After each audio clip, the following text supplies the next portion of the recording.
One moment.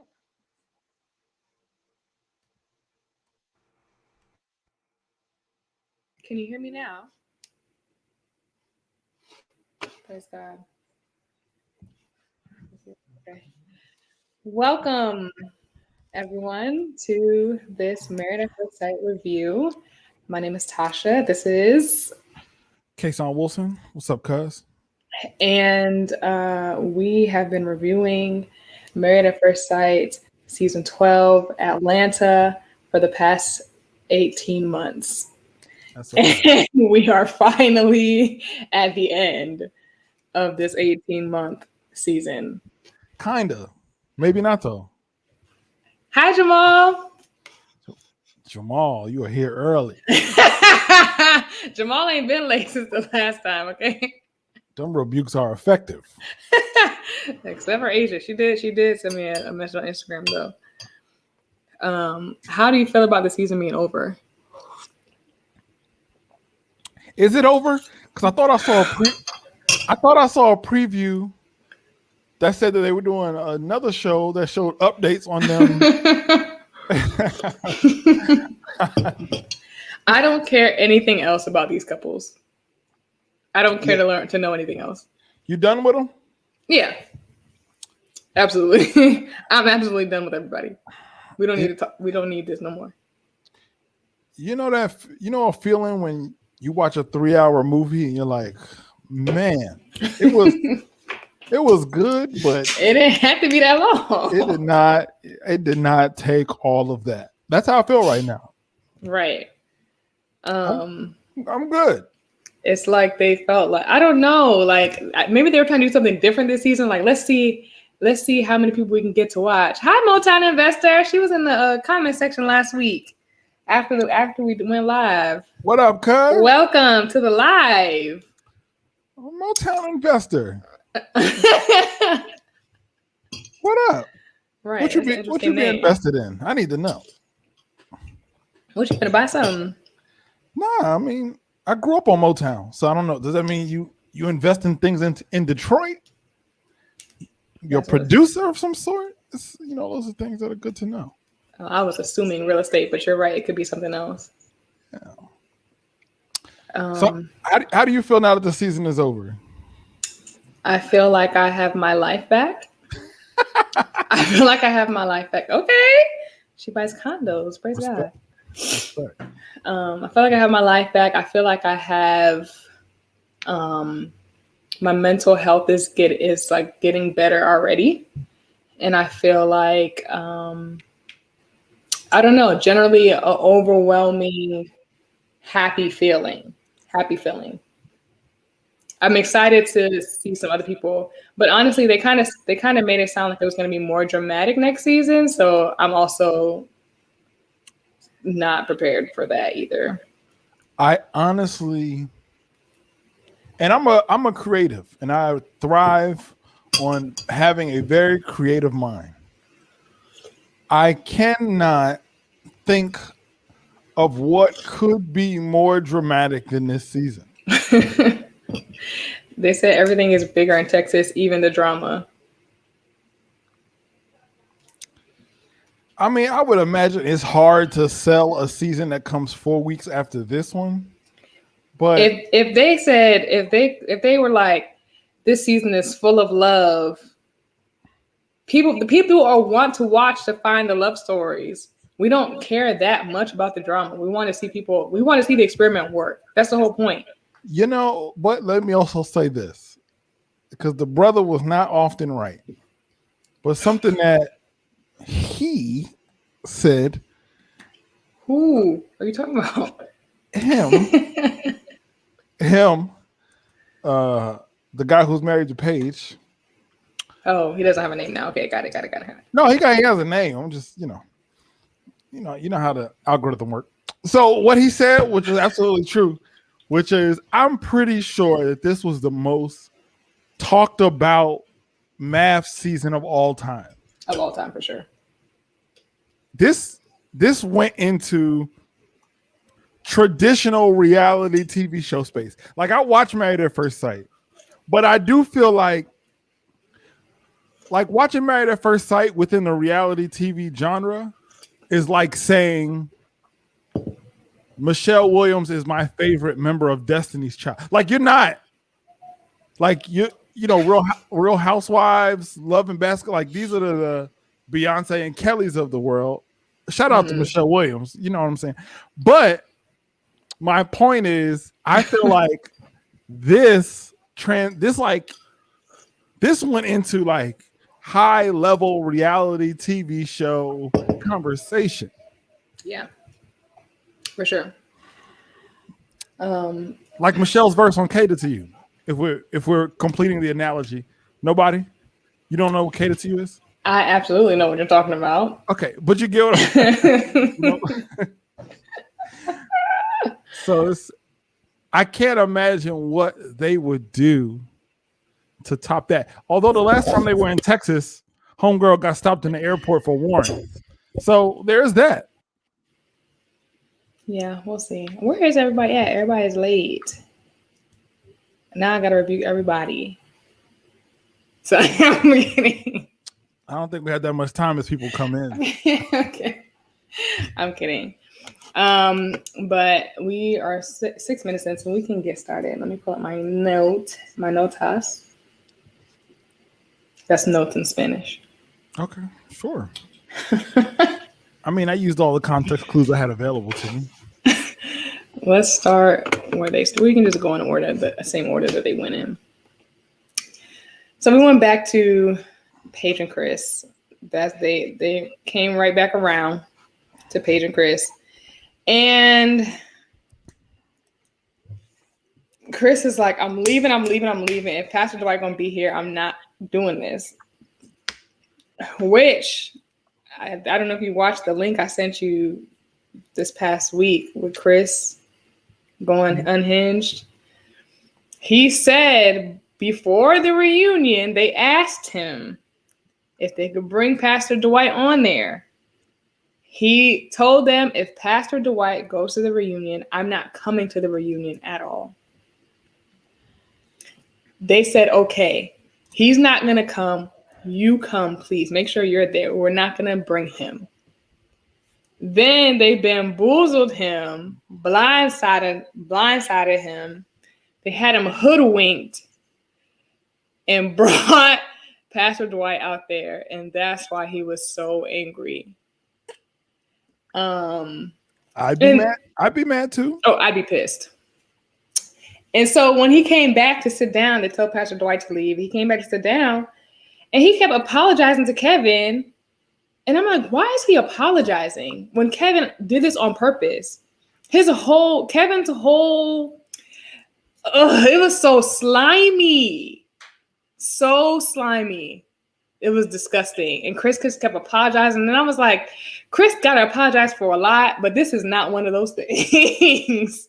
This is not one of those things. And that was making me really uncomfortable. Like, and Kevin just felt like the worst like a terrible manipulator. I didn't like it. Yo, Kevin Frazier is an all-time great chess player. Who is he? Who is he? Frazier? Yeah, who is that? Like, is he just a reunion host? Who is that? Oh my gosh. Okay. Kevin Frazier is he's been a TV personality for years and years and years. On what? He was on Entertainment Tonight. I believe he was on ESPN for a while. Okay, things I don't. Okay, got it. Things that I do not watch. Okay, well, yeah. Hi, Mike. Kevin Frazier he's yeah. Okay. I had no idea who this. I'm like, why? I don't know. Like, is he important? Is he have a okay? But you're telling me he is somebody. He hosted Entertainment Tonight for a while, but before that, he was yes.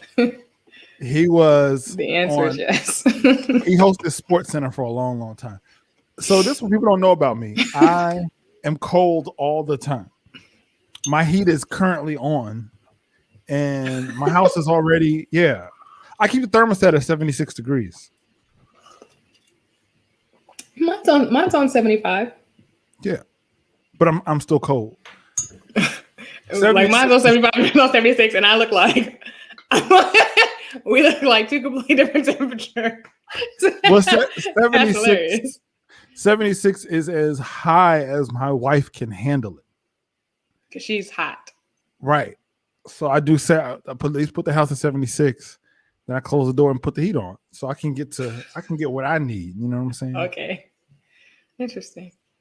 But yeah, why are you trying to play Kevin Frazier like that? I seriously did not know who he was. I did not know that he was a famous person. You don't watch SportsCenter? No. Not into sports at all. Not enough to watch SportsCenter. Okay. I have a favorite team, I have a favorite football team, but other than that, that's it. Who's your favorite football team? The Steelers. You from Pittsburgh? No. Any reason why? Just yeah. I like Mike Tomlin. I support him.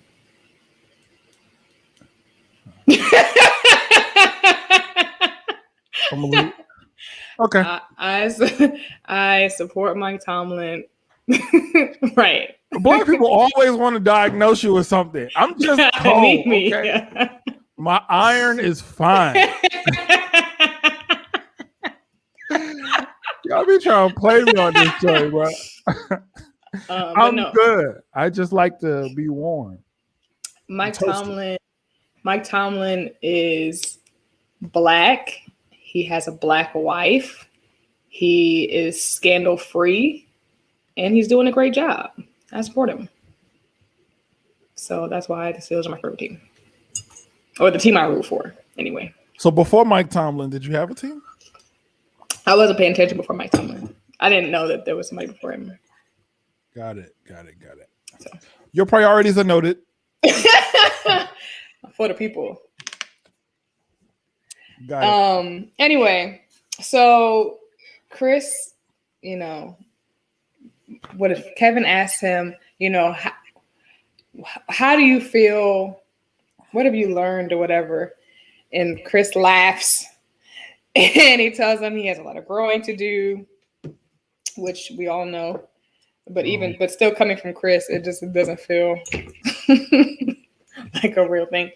And then Kevin said he thought, for him and Pastor Dwight, Kevin said he thought they'd get up, hug it out, and be done. Right after Chris literally said, "I'm not ready to reconcile." And you thought they was going to hug it out and be done. Here's what I don't understand. So you mean to tell me you thought that a man who told you if he's there, I don't want to be there, you thought you would surprise him with this man anyway, and it would end in some sort of organic reconciliation? Yeah, it's just throwing darts and hiding your hands. Then that man, and then he had the nerve to say, if I was there, I feel like I could have done more.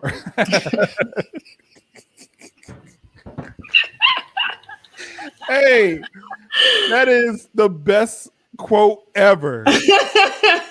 When you instigate a fight virtually and you're like, if I could have been there, I could have done more. It's like, Paige, thank you so much. What? So Chris leaves and he's talking to Paige. And then Paige says something that I thought was interesting. She said that she wouldn't fall into someone who will manipulate her.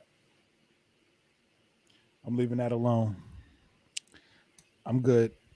Go ahead. Okay, Nope. Mm-mm. She didn't watch the season? Or okay. So anyway, I'm leaving that one alone. A special guest to the reunion, EOLC founder Nancy showed up looking amazing. Founders Day. Look, Nancy came up there glittering and stuff. I said, yes. She came up there looking amazing. Okay. And she, had her little spiel. She, she gave her, what did the speech call at the end of the conference? The keynote. She gave the keynote to the season. Praise God, to end the season, right? She gave a keynote. And, Kevin asked her, where have y'all been at? Where her friends been at this whole time? Now listen. Where y'all been? And these questions, that is why Kevin ends up hosting these reunion shows every year. The man asks the questions that we want to know. Absolutely. Definitely wanted to know that. Now, will he cause a little drama and then make you scratch each other's faces up and then act like he ain't had nothing to do with it? Sure. But the point is, he gets the questions that we want to know. Happy Welch. What I up? did too. Nancy was great. She's great. And she was like, look, we wasn't involved because we are ratchet, basically is what she said. That's what she was saying. That's what she wanted to say. We wasn't involved because Paige know we are from the hood and we not playing this. So apparently Paige didn't tell nobody that she had all this foolishness going on because Nancy said her friends and her family would have acted a fool on national television. Which I'm not gonna lie. Blessed are the peacemakers. I get it. But I would have been down for a little foolishness. A little bit. Hi, Easy. Just enough to make the point. The point that you're not finna mess with my daughter. She got two. I keep saying that she got two daddies. What you not finna do is play with my daughter. That's a fact. What you not finna do is play with my daughter. And she got a brother. I know who got hands. I know he got hands. Yeah, that brother wasn't playing. Yeah, so now she actually this. She said, "We're not like Pride." She said, "We're not like Paige. Paige is graceful. She's hi Jerry. Jerry, what up, cuz? Paige is graceful and poised, and she said, "We not her. We not her." So was I the only person when she said that we were like, we didn't want you to be her? Absolutely not. We needed a set it off energy to the season that wasn't there.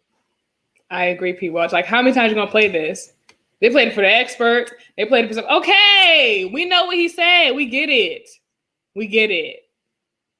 Listen, and I don't know if that's Kevin's doing or the producer's doing, but like it was a lot. Too much. Nancy. Listen, go ahead. Let me just say this. What you're not gonna do. Now listen. Regardless of where you rate yourself on a look scale of 1 to 10, everybody has I don't know if everybody has ever thought about it or whatever. That's fine. But what you're not going to do is keep playing footage of somebody telling me that I'm a 1. You only got to play it twice. Come on now. Now, you only had to play it once. You ain't got to play it at all. I had to see it at home. Then I had to get dressed up to watch someone again tell me that I was ugly. No. About 3 more times. They were going to make it Love and Hip Hop if Nancy was on the show. Yeah.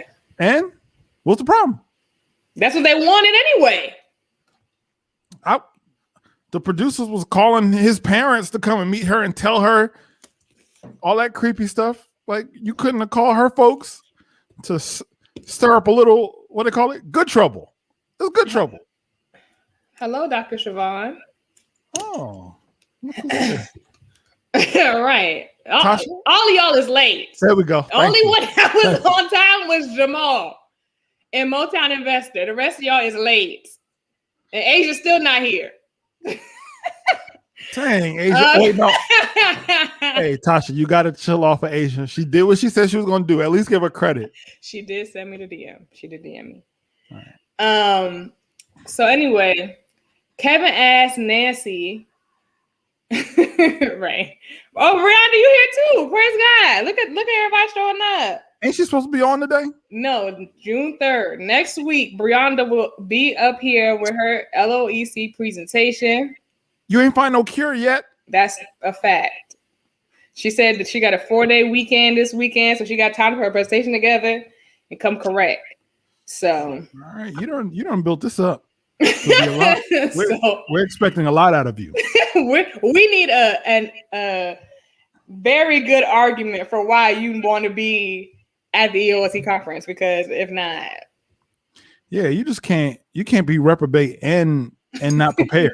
You got if you're gonna be like that, you got to be prepared. You got to be on it. Mm-hmm. We got questions too. That's a fact. Besides the fact I've never seen it in person, I mean, it's very odd that I'm waiting for a presentation called Eyes Closed, Legs Open from somebody I've never met before. This is the most anticipated stranger PowerPoint I've ever had in my life.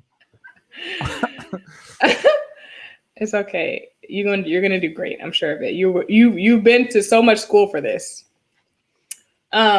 Anyway, Kevin. I hope you haven't been to school for this. To make good presentations. Oh, okay, all right, cool. She's done a lot of research.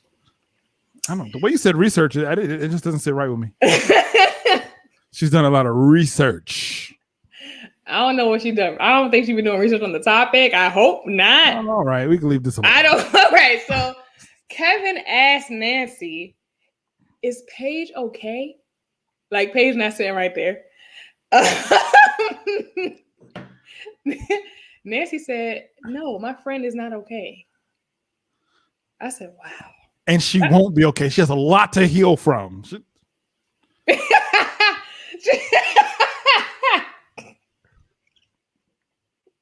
Excuse me? So y'all gonna talk about me like I'm not sitting right here. Hello? Right. Siobhan, what you got to say about Kevin? Yo, isn't it messed up? Talking about him. How you gonna come on my show, and have a therapy session about me with somebody else? Right. Is Paige okay? No, she's not okay. She absolutely needs therapy, and she's gonna need a rebuilding of her life because what? We was just in the dressing room hanging out and laughing and talking and playing music on the Bluetooth speaker, and now you done came here and told him I'm broken in front of everybody. Like you right. Could defer to me. You could have asked me. But she was right. Even now, Paige is poised and graceful, and she was, sitting pretty, and she kept her, she kept her composure very well through it all. Like I said, even from the beginning. Okay. Even from the beginning, she has kept her composure where she has every right to break down and cry and lash out, and she just held it together. That it couldn't be me. I am extremely emotional. I cry thinking of stuff that could happen that hasn't happened yet. So, So if the stuff that happened was happening to me, bawling every episode. I'm bawling every episode. Every episode. I'm never wearing makeup on the show because it's all gone every episode. But all right. So here's a question. Composure. Okay. She's getting credit for composure. Shout out to her. Like I feel like she came into it the right way. She did it for the right reasons. But was it composure though? Or not composure? What do you see as composure or not? I don't understand. So thank you, Siobhan. I appreciate that. Dr. Siobhan, excuse me. What I heard when Nancy was, first of all, shout out to people under the age of 40 still being named Nancy. That's great. But when I know who she was, but I could not stop laughing when Kevin Frazier was like, "You know what, guys? Let's bring out Nancy." Like some young girl just comes in like, everybody was on Facebook last night like, "Nancy, you look beautiful, girl." And I was just like, "Nancy." Anyway, Nancy looked great, seriously. Killed it. You haven't said the words "Nancy looked great" since Nancy Wilson, since the Supremes. All right. So, but composure is cool, but so if I were to do the formula, what I'm supposed to believe is that Paige's composure meant that she kept the truth of what was going on from her friends and family, knowing that with the given situation, they would have stood up for her. That's not what I'm saying. I'm saying composure is somebody sitting in my face telling me that they think I'm ugly after they just had sex with me twice. I am lashing out. The fact that she did not lash out, I'm saying she has good composure. If that was you, what would you have done? I would be livid. Tears would be coming out of my face. My body would be leaking tears because it wouldn't know what's going on. And it sounded like you just said you snapped. You just said your body doesn't know what's going on. That's yes. And then the next day, it wouldn't be no next day because they would have kicked me off the show. But the next day, if I had held it together at all, if I had had any semblance of composure to be able to continue with the process, the next day when he told me that he has a baby on the way,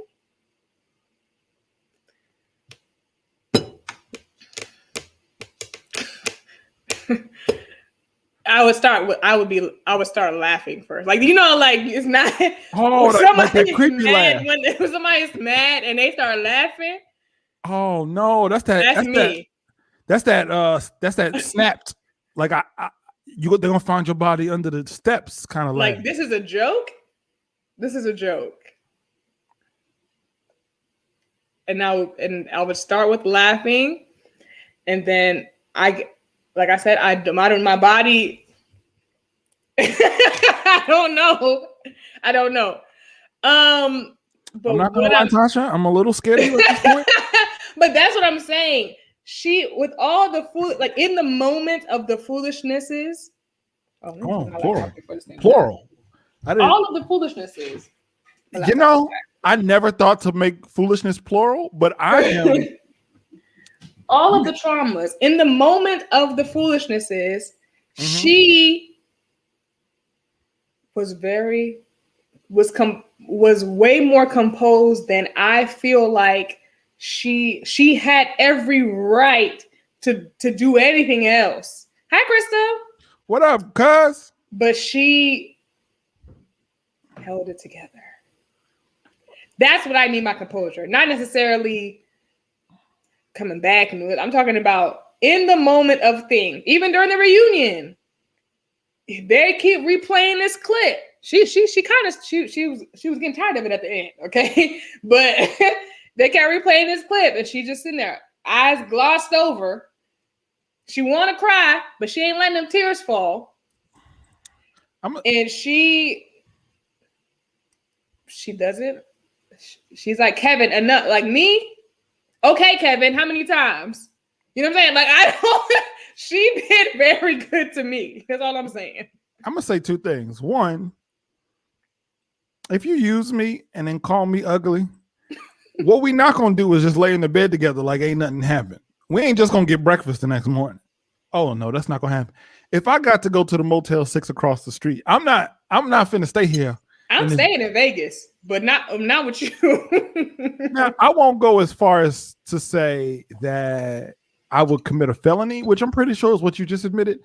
Because I didn't say that. I mean, that's kind of what you did. Because for the last 2 minutes, when you was talking about how you wouldn't be responsible for your actions and how you snap, you didn't really blink. I didn't say I would be responsible for my actions. I didn't say those words. You wasn't blinking for a while, and I'm a little scared.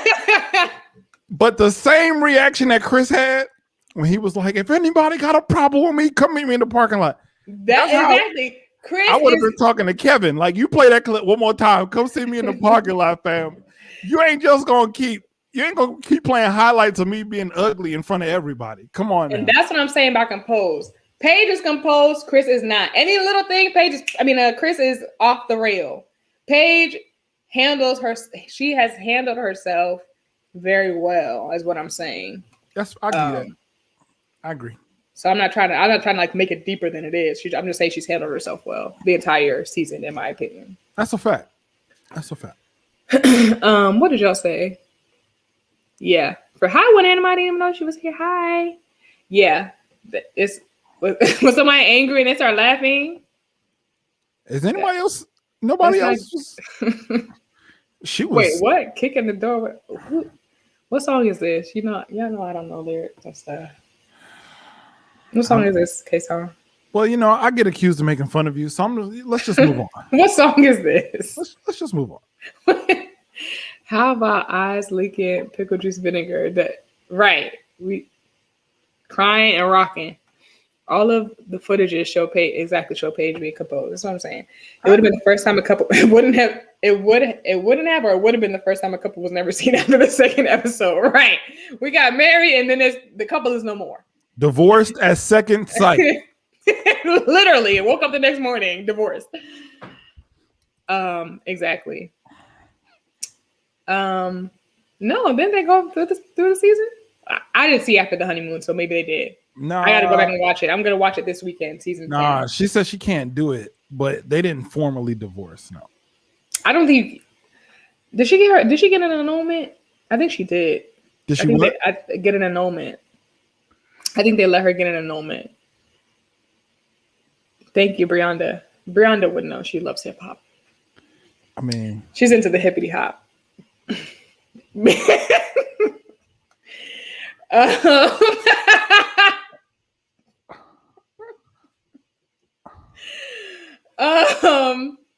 Listen. Okay, so I'll come back. Tasha, I'm not turning on my camera. I'm not turning on my camera until you agree in front of all these people to never use the words hippity hop ever again. I agree. All right. Tasha. Oh my Lord. All right. So that's fine. That's fine. I didn't grow up. Listen, guys. I grew up a little different. Okay. I told y'all before, I grew up on Elvis Crespo. I wasn't allowed to watch.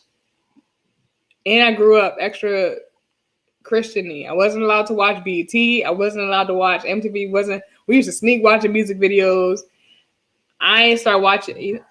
I watched Disney Channel until I was a senior in high school. Okay, Disney Channel had fire on still. Don't. You said you watched Disney Channel until when? I was a senior in high school. Every day. Every single day. I accept you just the way you are, Tasha. Thank you. Did y'all think it was interesting they didn't bring Chris's parents on? No, because I don't think it didn't strike me as odd, because if Kevin was that messy with Chris and Pastor Dwight, I feel like Kevin would have been extra messy with Chris's father. And they probably wanted to go down that way.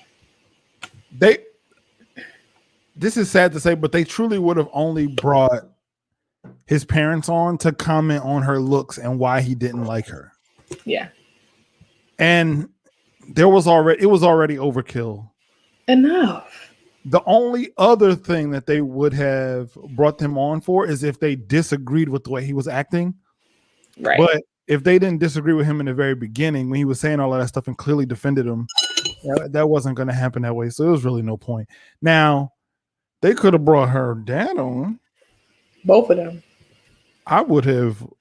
Now listen, if you give me a choice between surprising Chris with Pastor Dwight or her father, Pastor Dwight, you got to take a back seat, brother. Bring her father out now. Jamal, I feel judgment.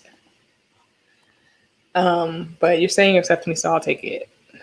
Yeah, guys, we cannot. Let's not battle of the bad. But the thing is, they never, even at the wedding, they didn't even show Paige's parents like that at the wedding. So Pastor Dwight was the one that he did so much to be recognized this season. It was right for them to bring him. They wasn't gonna bring her parents. It's like, it felt like they had said they didn't want to be a part of it because they didn't even meet with Chris for brunch the next morning. Like, it was weird. Their whole thing, her whole side was weird. I mean, if the producers are looking for any suggestion, what they did wrong, I would have probably introduced Nancy at some point in the middle of the season. Yeah, again. Yeah, like just bring her in during, I don't know, maybe divorce number 4. But it would have interrupted the back and forth and back and forth and back and forth. And then by the time they would have introduced Nancy, they weren't even showing them anymore. Shout out to Nancy, though. She seems like is she her friend or her cousin? Her friend. She seems like a really good friend. And I feel comforted knowing that if she had known what we knew, she would have gone ham. And that, it's good to know. Her other friend at the wedding, that one that had like the long hair, she looked like she would have went ham too, for sure. Just off the strength, I could tell she would have. Even Paige's brother, he was on the show. He did come on the show with his wife, but it was kind of like after they had decided that they were over, and he kind of gave his little speech or whatever. Nancy's her line sister, I think. Okay. It's good to have good people in your corner, so you're not out there with your emotions by yourself. This should be case study number 1. Make sure you got some good people in your corner who can tell you the truth. Amen. Do you talk to did you have groomsmen at your wedding? Yeah. You still talk to them? Absolutely. Every week. Good. Oh, that's great. Some people don't talk to their people that they were in the wedding with. Oh, yeah. Nah. We talk all the time. All my friends are pretty much married, I think. Most of them, a lot of them. And yeah, we talk all the time. And honest, I've been groomsman in their wedding. And they tell me stuff I can't see. They tell me where I'm wrong. They tell me when I'm tripping. I feel like you gotta be. I mean, it's good to have people who can tell you the truth, but you also got to be vulnerable enough to hear it. Amen. That's real friendship. That is real friendship. So we're done with these people, I believe. Let me just say this: they could have finished them off. Amen, Chris. All last week. Mm-hmm. Mm-hmm. So let's move on to Haley and Jacob. These people. That's what I said. That's what I said. Hold on. What you just said. What would you have done for your friend at the wedding if you learned the spouse? What are you talking about? G's coming. Hi, G. Welcome back. So glad to see you back. Hey, what up, cuz? I just found out the season isn't over. That's what I was saying. I know I saw a preview for next week. But they have a 6-month follow-up with the cast next week, I think. Before I don't care about them anymore. Oh, Rhonda, absolutely not. Kasaun wears glassless glasses.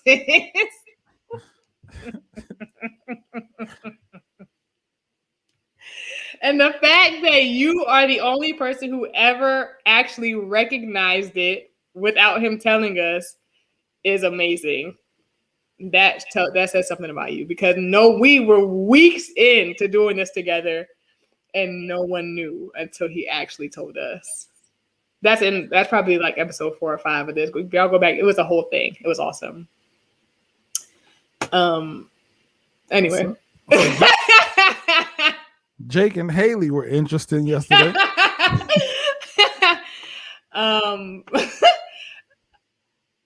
I just saw a preview on. Oh my gosh! What else? What else is there? If the people hold on. If people didn't break up, I don't care. If Eric and Virginia didn't break up, I don't care. That's all I want to know. That's why I'm interested, at least a little bit, because my prediction is that they would be together, but they would break up before the cameras went off.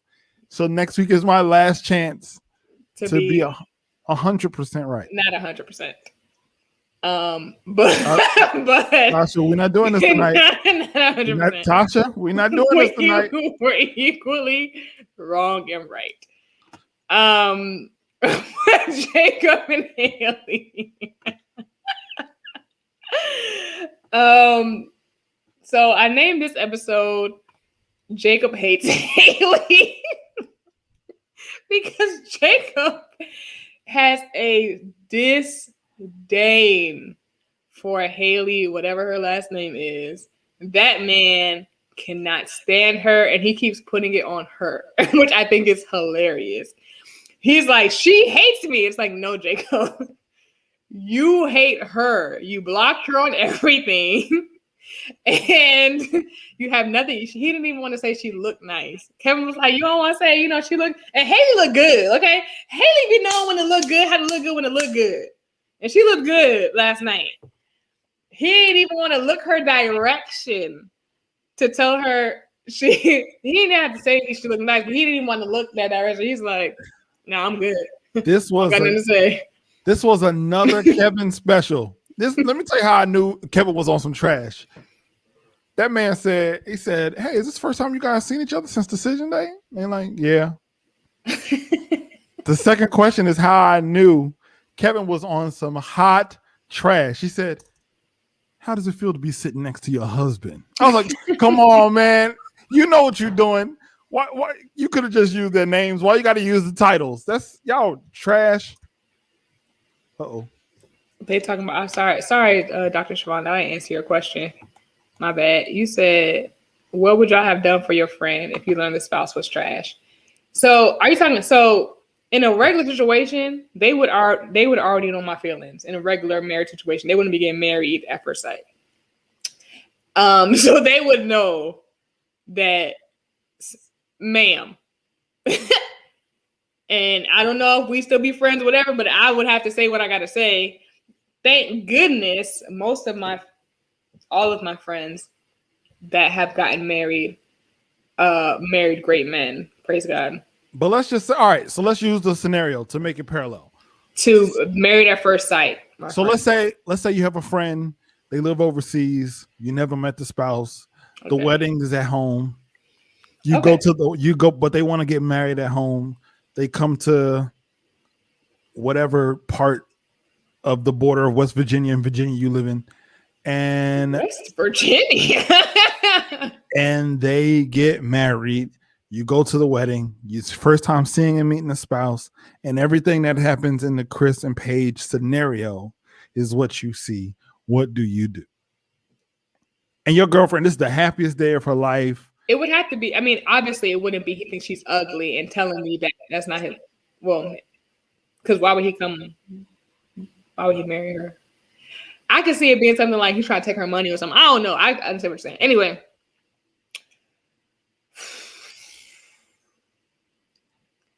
So if this is at the reception.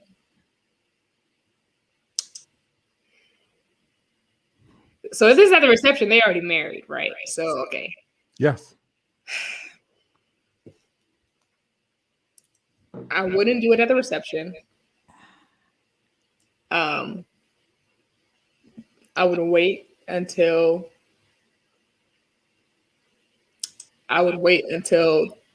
I try to plan breakfast for her or something. I would wait till the next day. I wouldn't do it that night because they're already married, right? It's done. And then after hearing what he says at the reception, I would need to go home and then I would be research. And I would have to figure out about this guy. Because the thing is, I'm not going to come to my friend on some, girl, I don't think he right. I'm going to have to come with evidence or something to say, look, sis, this is the stuff. Something isn't right here. I can't just say, I don't like him. He said this. She's going to be like, girl, you don't even know him. You know what I'm saying? Like that. I don't feel like that's going to work. So I'd have to go. I'd have to do some extra digging. So I can come with a full presentation at a later date. A lot of people like doing presentations on this group. That's Okay. what I would have to do. What would you do if you were, say you had a guy friend, same situation overseas, blah, blah, blah, and the girl came over and you realized that she's just a gold digger? I would tell him right at the reception. Just say, hey, man, I think she's a gold digger. Yeah. What do you think he would say? He can say whatever you want. Here's the deal. I'm your friend. It is my job to give you the truth. But you ain't seen me in a year. You don't know her. The man, listen, all right, here's my thing. I don't understand what kind of research you feel like you need to do. The man told you to your face, I don't think she's a trophy wife. She ain't just not. What kind of people you used to? Not that. That's the only research I need. If my boy is getting married to somebody and there's an equivalent conversation about my boy to me, y'all married, but I don't need to go through her IG to see what kind of guys she's used to dating to present to you with this is what she told me. You know, congratulations, my gift's over on the table. Like I don't know. It's my job. I feel like that's a little too crass. That's a little too. You gotta.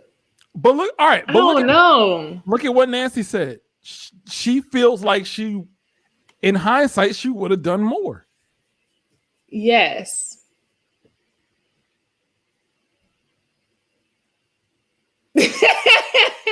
Right? Yes.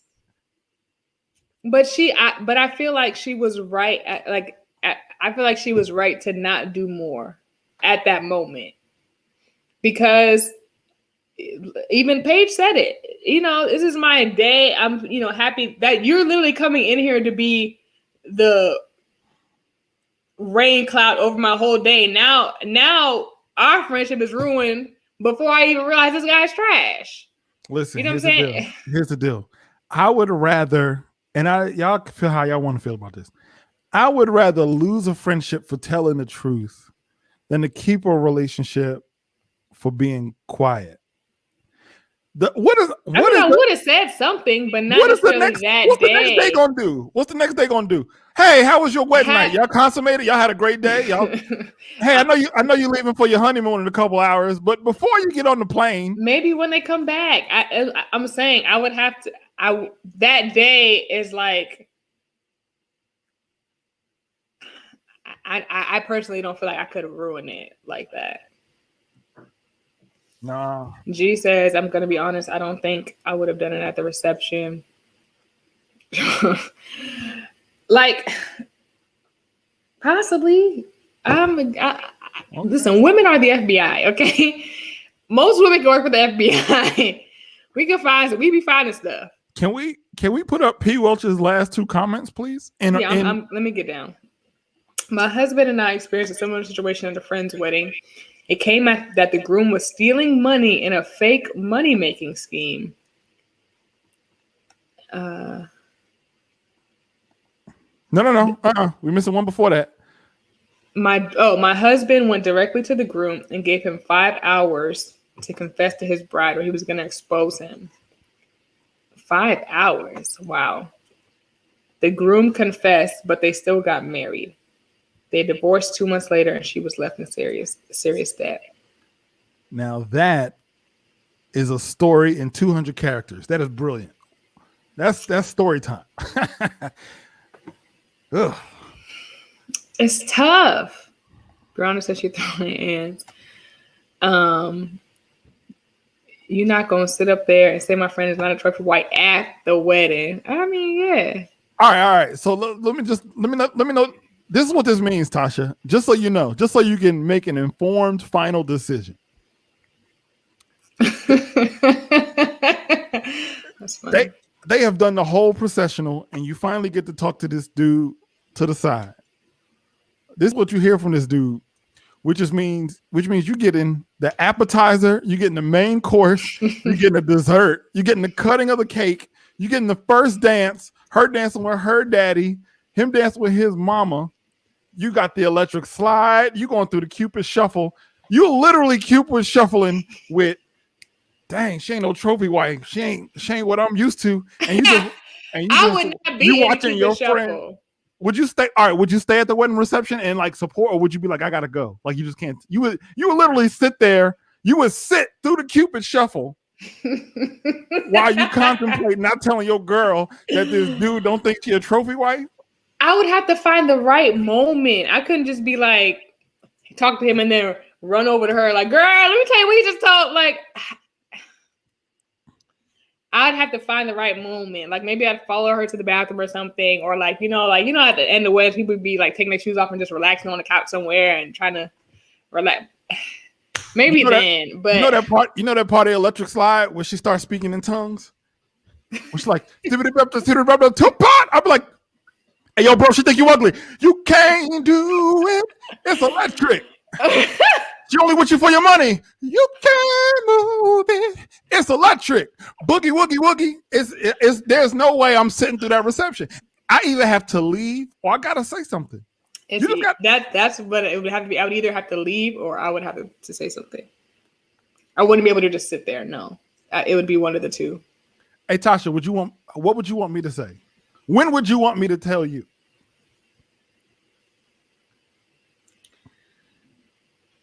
I would want you to text me that night after the wedding. Come on, fam. In a long text message. And write down everything he said, everything you said. Okay. Yeah. I understand. Everybody has their own way. I get it. I would want to be told. If the girls are my sisters, I would expect them to love me enough to tell me. I'm not saying I don't want to be told. I just feel like there's a timing. Is there not a timing? There may not be. Maybe I'm overthinking it. But I feel like I'm trying to consider my friend's feelings. I don't want her to like you tell somebody that they can react in so many different ways. And I wouldn't want them to blow up and embarrass themselves at the I don't know. I just feel like I'm just trying to be cognizant of all the things that could happen. I'm an overanalyzer like that. I would be scared to make my friend look crazy. Depending on the friend, they might be the Raina Bobbitt. I'm down. I'm joking. I'm just saying. The thing is, we already married, Brianda. Do I want memories of that? We already married. Do I want memories of the day to be we had this starting off beautiful and then it ended in a me in a rage and people taking pictures and war star videos? I don't know. I don't know. Yo, Tasha, let me tell you what kind of let me tell you how it would feel with your method of madness. I'd be at my wedding, dancing, having a good time, taking selfies with my family members. All of a sudden, I get a text from Tasha like, "Hey, when you get a second, you might want to read this email I just sent you." And I click the email like, "Yo, your girl just said you ugly, fam." And I see you over in the corner like just two-stepping in your chair, contemplating life. All right. I don't know. I don't know what I would want. I don't think about these situations, so I don't know. And I don't think there's a right way to tell someone this. Like it would either have to just be. We'll be just having fun. I don't know. I mean, this isn't fun, but it's not fun. It's not fun at all. I'm just saying it's just cool. I would be absolutely devastated, and then it's like I don't know. I don't know. Tell me immediately. But then so what you gonna do for the rest of the wedding? You're gonna be like, everybody, you know what I just found out? He think I'm ugly, so I don't even know what. You know what I'm saying? Like I don't know. Hey Tasha, you joking? It's not out the question. I don't know. Right, you gotta know your friend. You gotta know your friend.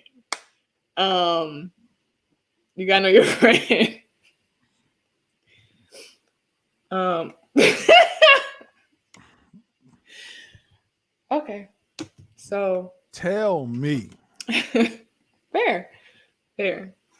And maybe, when I get engaged, well, I'll have that talk with the women in my life. Look, if you find out something that's going on, hit me up.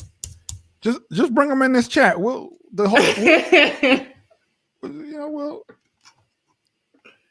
I don't know what Brianna's comment means. I don't understand. Is this part of your presentation, or are you just brainstorming? Are you brainstorming? I don't understand how that would. Hey, I'm gonna need some context for that one. Let's. Hi, Reese. You missed a lot. You know why?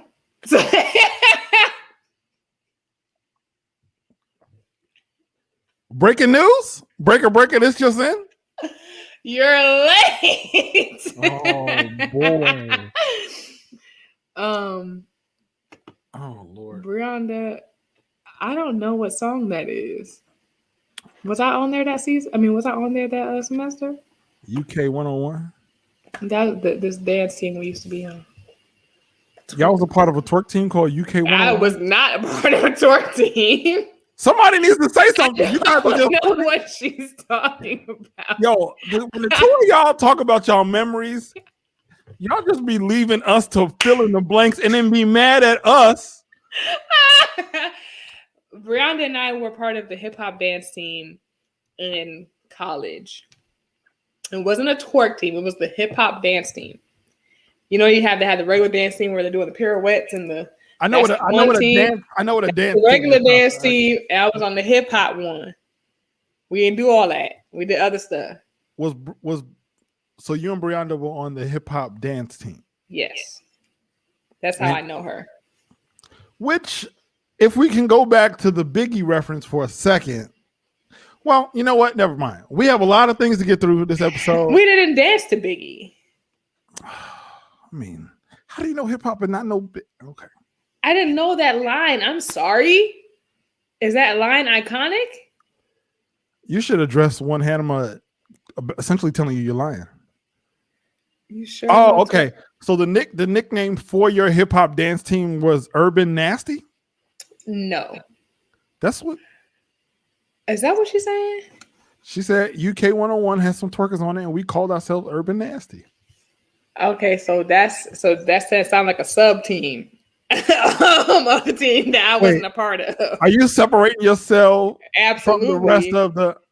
Oh, this was in practice, and you didn't come to that part of the practice. I might not have even been on the team that semester. I was in and out. I was a computer engineering major, so I thought I could do all this stuff at school, and I started failing classes. So I had to pull back, Tasha, and get back into school.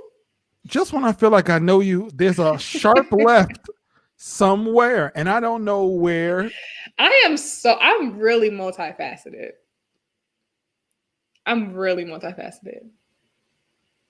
I don't know if that sounds like, what's the word? Conceited. And I don't mean it to sound like that, but I'm just saying there's a lot of parts to me.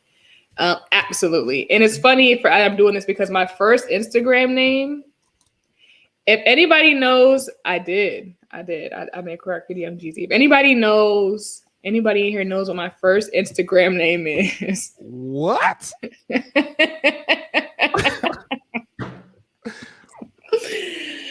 You choreographed to a Young Jeezy song?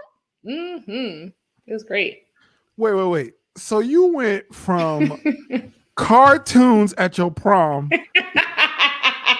to within 24 months choreographing to Young Jeezy? No.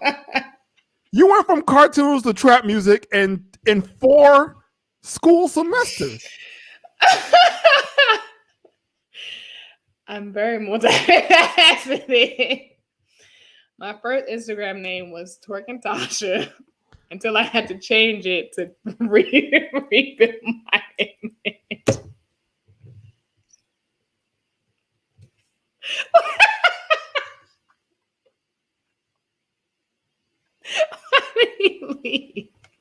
Thank you. I wasn't with the twerkers.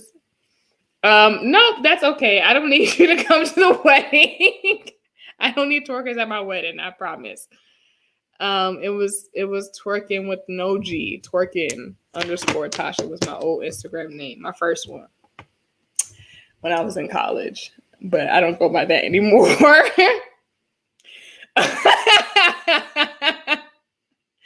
Somebody tell Kasaun to join back. Anyway. So what were we talking about? Okay, Haley and Jacob. We are too far in to not be talking about Haley and Jacob yet. Where did you go? I just feel like that moment deserved just a moment of silence. Yeah, it was Lost My Mind by Young Jeezy. That's the song I did.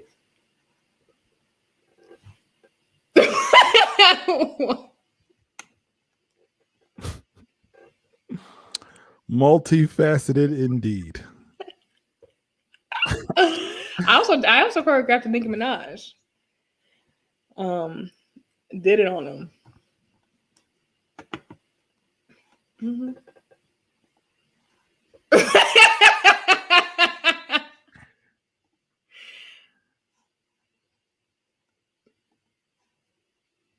Mm-hmm. No, Brianda, please continue. I feel like this is a great season finale, episode 1 for this channel. We are learning so much. And we've also established this channel does best when we have no discernible direction to go. We have direction, though. We're just not going in the direction. Wow. Did anybody? Am I the only person finding this out? Am I the only person who didn't know this? No, they, you know, they finding out too. Thank you, BM. Is welcome. Hi, BM. Also, yeah, it can include some twerking, just not only twerking. Exactly. I wasn't part of the sub twerker group. So you just choreographed, and then when you went to the bathroom, they just started twerking while you. I don't know what that was. Here's a question: how many women on here would not be bothered by a not so physically? Okay, thank you for bringing us back around. How many women on here would not be bothered by a not so physically attractive meatball head who was kind, loving, established, and financially secure? If you're talking about Jacob, you adding in kind and loving?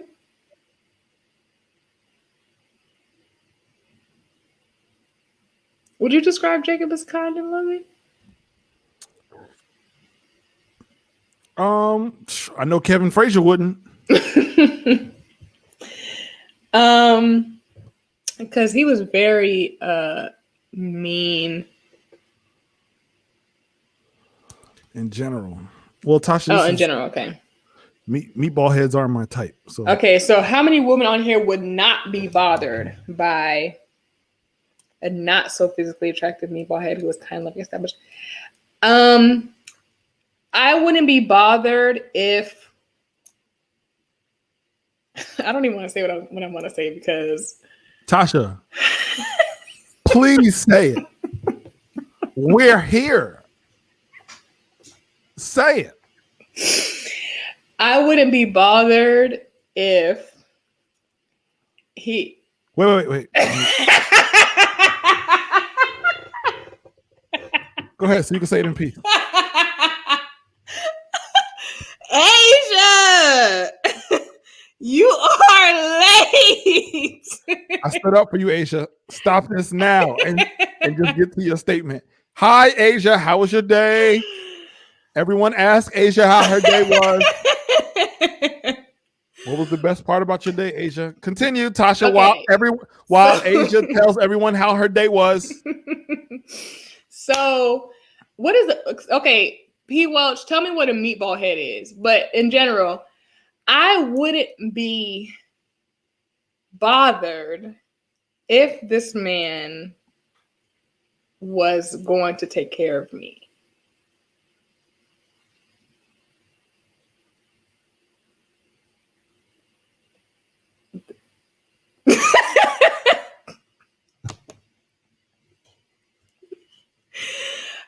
If he was kind, loving, established, financially secure, I wouldn't be that bothered if he was going to fully take care of me.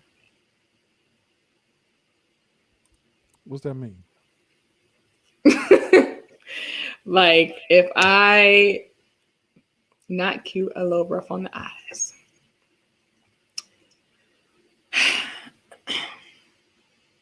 So no cute? You said not so physically attractive. So I'm assuming you meant like not like a head turner. Are you saying he's completely ugly? Because if he's just a regular looking guy, what? I'm not saying a regular looking guy is ugly. But are you talking about Brianna? I wouldn't be bothered because the kind and loving part would make me more attracted to them. So, like when somebody is like funny, when they're super nice, when they're like showering you with love and attention, they get a little more attractive in your eyes. So I wouldn't be bothered. Not attractive, nice. Okay. Not attractive, nice. Let it be known. So ugly. Method Man is not rough to look at. That man is fine. Not attractive, not handsome. Okay. What were you about to say? Did you mean to say unattractive, Crystal? Like I said, if I was being fully taken care of, I don't think I'd be as bothered. So you're saying there's more room for you to be ugly if he can fully fund you? Absolutely. I mean, do you not see these millionaires and billionaires with these beautiful,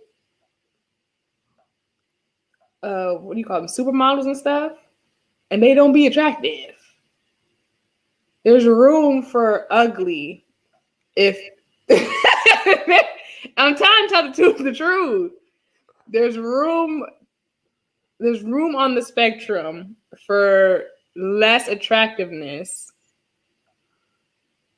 if you have money. That's a known thing.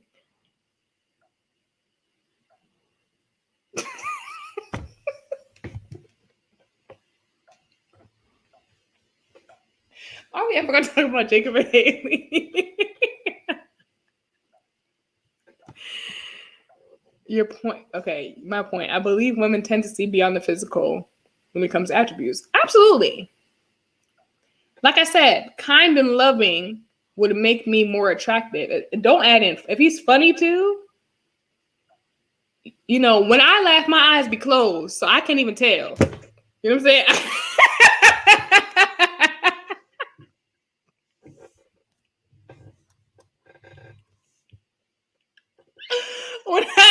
When I laugh, my eyes be like this. So I can't even see. So it makes me, I'm more attracted. Okay, you're saying it depends on how we met. And Easy wants to know why does it depend on how you met. I also want to know why does it depend on how you met. Kasaun, what? Everybody knows this. When my friends are with me driving in the car, if I'm driving and I start laughing at something, they all freak out. Okay, it's just what happens. No. Let's stick to the source of me being flabbergasted. Where did it start? We're far past where it started. We don't have enough time to go back. And the fact that Siobhan isn't saying anything, I don't understand where we are right now. Did you just say what? That if a guy is kind and loving that gets him point, then that's fine. Yeah. But the reason why it's okay for him to be ugly is because if he's funny, when you laugh, your eyes don't be open anyway, so you can't see how ugly. Are these things that you're actually saying out loud? I was sure that was a joke. I don't think it was a joke. That was a joke. That was, when I laugh, I was trying to be eyes funny. Be closed. I was trying to be funny. If we met in college in class or something, I know him and I may be attracted to his intellect. All right. Okay. So you already connected, like y'all friends already or something like that. Right. Okay. You know what's scaring me? No other women in the chat are like confirming or denying. Y'all are just letting this happen. I'm not sure if y'all agree with Tasha and you don't want to go on record, or if y'all just letting her slow burn by herself. Am I burning? I don't know, because nobody's saying anything. Maybe I'm burning. Maybe I'm the only person who didn't know this. You know, Brianna, it's becoming clear she might be at the wrong conference because no, my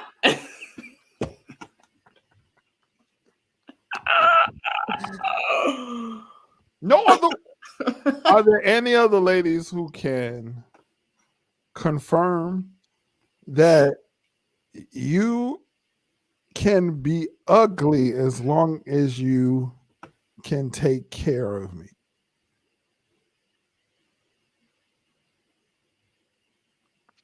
See, people. Thank you, Reese. Thank you. Somebody caught the joke. Oh. Wow.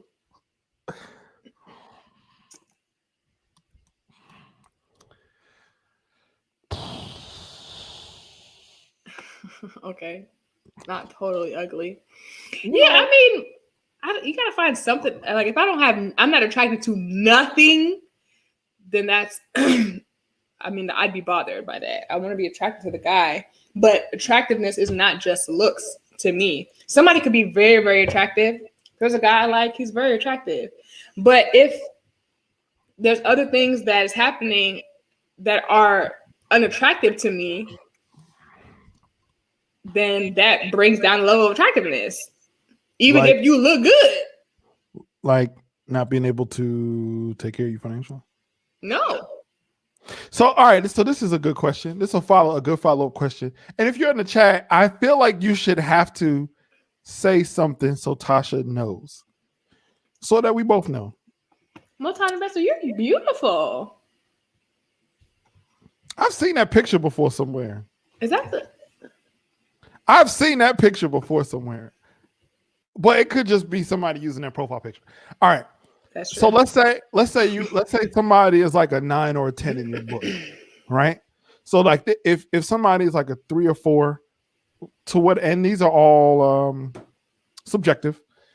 But let's say somebody's a 3 or 4 in your book and they can have qualities that make them more of a prospect for you, right? Sure. Let's say somebody's a 9 or a 10. What are like your top 2 qualities that would be like, even though you're a 9 or a 10, you fall as a prospect for me? Like, what are those qualities for you? If you're playing games, it's not attractive, which I learned last weekend that men think that all women love bad boys and you gotta act like you already like them. And I was like, what? If you acting like you don't like me, I'm assuming you don't like me, and that's not attractive. But that's one. A man told me this. Last weekend? Last weekend. Yes. What? I'm not gonna ask no follow-up questions. But ask your questions. No, I'm good. What do you have to say? No. Last weekend you found this out, but that's fine. What's the other quality? So guys who play games. What else? And something else that would make me less attracted is if he didn't have a good sense of humor. Like if I didn't, I'm very sarcastic.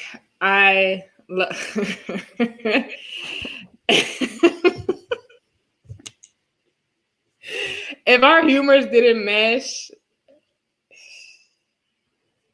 it's not gonna, there's gonna be a lot of miscommunication.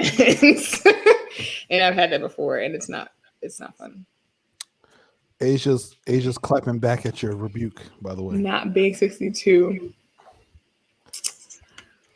I feel like it's warranted given the shot you're taking at her. You should leave her alone. Don't, if she be on time, then it won't matter. Yeah, girls don't care too much That about looks in the shot, grand. Tasha, you cannot do that. That's not right. That's not right. Yeah, girls don't care too much about looks in the grand scheme of things. Yeah. That's not and true. A guy, like I said, and a guy can become, even if they're just like a 5 or a 6 to you at first, as they treat you well, as they make you laugh, as they're kind and loving, they're gonna look more attractive. You're gonna be like, man, my man is fine, even if you didn't think that initially. Let me scroll down. Oh, yo, Bree, I love you, yo.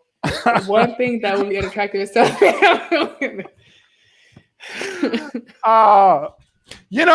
I think a lot of people need to learn the difference between, and this is guys and girls across the board. You need to learn the difference between somebody who likes you and somebody who wants attention, yes, somebody who wants to be with you and somebody who wants to be wanted. It's a very fine line, and they can very much wait. Can you start over? I was just saying, like, you got to find somebody who wants to be with you and doesn't just want to be wanted, because they can look the same until you get to the point of intention, and then once you get to the point of intention, then it's like, oh, okay, cool. Like this is different, but some people just want to be wanted out here. Speaking of Haley, yeah. If you can't stimulate me intellectually, I don't know who Kasuba is, but shout out to him though. Hold on, we're going down there. Hold on. Somebody said something that I wanted to highlight. That's not what you're asking. What if his breath stunk? You can fix that. If it's somebody I already knew, that can get fixed. Movies have men thinking, one thing. Oh yeah, about the bad boy thing. Yeah, that's weird. I'm like, what? One thing that would be under. Okay, I read that. That's true. I'm completely lost. I agree, Tasha. Men can become attractive through actions and personality. Oh, okay. What is all right, Dr. Siobhan? What in God's name is medium ugly? Can be dressed up and made. Y'all are creating some terms on this here show that I do not understand. What is medium ugly? Are you saying like a 5? Because I wouldn't even call that medium ugly. That'd just be regular.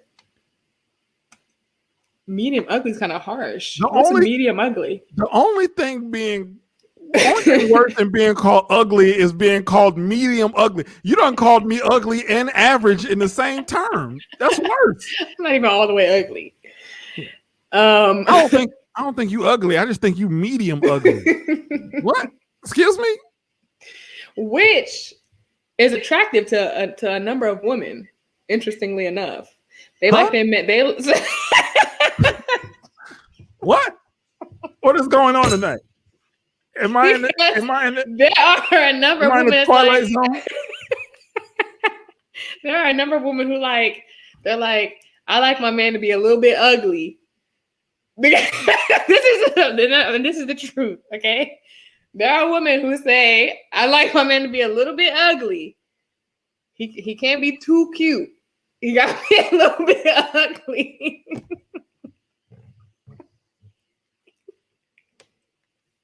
This is a true story. I have heard this multiple times. Okay, Jerry. She said Chris is medium ugly. He'd look better if he acted right. That's fair. Medium ugly is like food that's not warm. You eat it because it's food, but you ain't excited about it. That's funny. Yeah, one of the city girls tweeted, I like them with the face of only a mother can love. Wait. So you're saying there are women who seek out men who they do not consider attractive? They gotta be a little ugly. A little bit of ugly. And what Jerry is saying, what Jerry is saying is that there are guys who are medium and they can be considered attractive or unattractive based on their personality. They just look enough. They're neutral To start and the way you act, decide which way on the scale you're gonna go. No, easy. Lil Wayne is all the way ugly. Ain't no medium there. Ain't no medium. He ugly. Well, so what? That's what I need to know. So wait, there are women who prefer men to be medium ugly. So on a scale of 1 to 10, they prefer men who are somewhere between 4 and 6. 1 and 4. Okay. 4. I'll give you 3 to 6.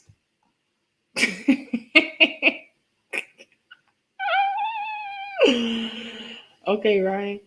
Right, Tasha. Okay, yeah. Some women like a little bit ugly. They do. Wait, what more time was that? Oh, okay, so she like medium ugly and chubby. Okay, so look, different women like what they like. Wait a minute. Wait a minute. Now I know I did a couple extra years of undergrad at Howard University, but you're telling me the formulaic equation for a dime piece in your eyes is chubby plus medium ugly equals. And if they pre-diabetic, then I don't understand what is going on. I'm so confused. This is it. Girls like dudes that's not that cute because they don't want a guy that gets too much attention. Just a little bit of it. Don't be looking over here. He fine. He good. Don't be over here looking at what I got. Okay. All right. So for Motown, I don't necessarily like a little bit of ugly. I like to be fully attracted to the people that I'm with. The people that I'm attracted to may not be 10s to other people, but if I like them, it don't matter. First of all right. There's so much going on. Can I just say, first of all, the fact that Dr. Javon and Motown Investor are connecting on the fact that they both love chubby men. I don't know what is going on. Why are we here? What is going on? They are connecting. Girl, me too. Someone's going to read the live chat function while they watch this on the replay, and they're not going to understand. They're going to think we planned this. Everybody don't got to think you cute as long as I think you cute. That's all that matters. So you can't be cute to the world, just cute to me. But they're not cute to you when you saw them in the world. But no. You can see somebody that's like, okay, he's cute. And then, like I said, depending on how they treat you, that pushes them into extremely attractive. Oh, Lord, now Brianna's bringing up Paperboy. Okay. What's that? Paperboy from Atlanta. Okay. I'm not going to look that up. So I had to bring Ernest into this, but can someone tell me, is Ernest medium ugly? Why you look over here? I don't. That's not a question for me to answer. I mean, you know. I don't know nothing. You know, apparently. Y'all text buddies and stuff. I know nothing. I'm here to support, but that's about it. This is far beyond. You know what I need? Far beyond. You know what I need at some point? And if we have to add this to the content list, that's fine. But medium ugly plus chubby equals a 10. Not for me. Sure, but I need some sort of... Bro, you a nerd. You're a nerd. But tell me the steps of glycosis and jump to an 8. Okay. All right. Medium ugly is a thing that we, while I'm still trying to find a definition for, we have used as viable terminology in this chat to define a lot of things. So medium chubby plus, Jamal, I get in trouble on this show. Who gets crazy. Who gets in trouble? You know, the production meetings don't go as smoothly. The only people that get in trouble are the people who are late. And you don't even really be getting in trouble like that.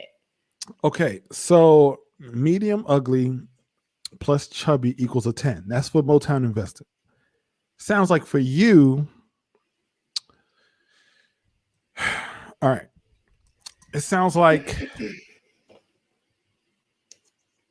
above average attractive plus humor plus kind times salary equals time salary day. Well, it goes up exponentially if the beginning of the equation is low.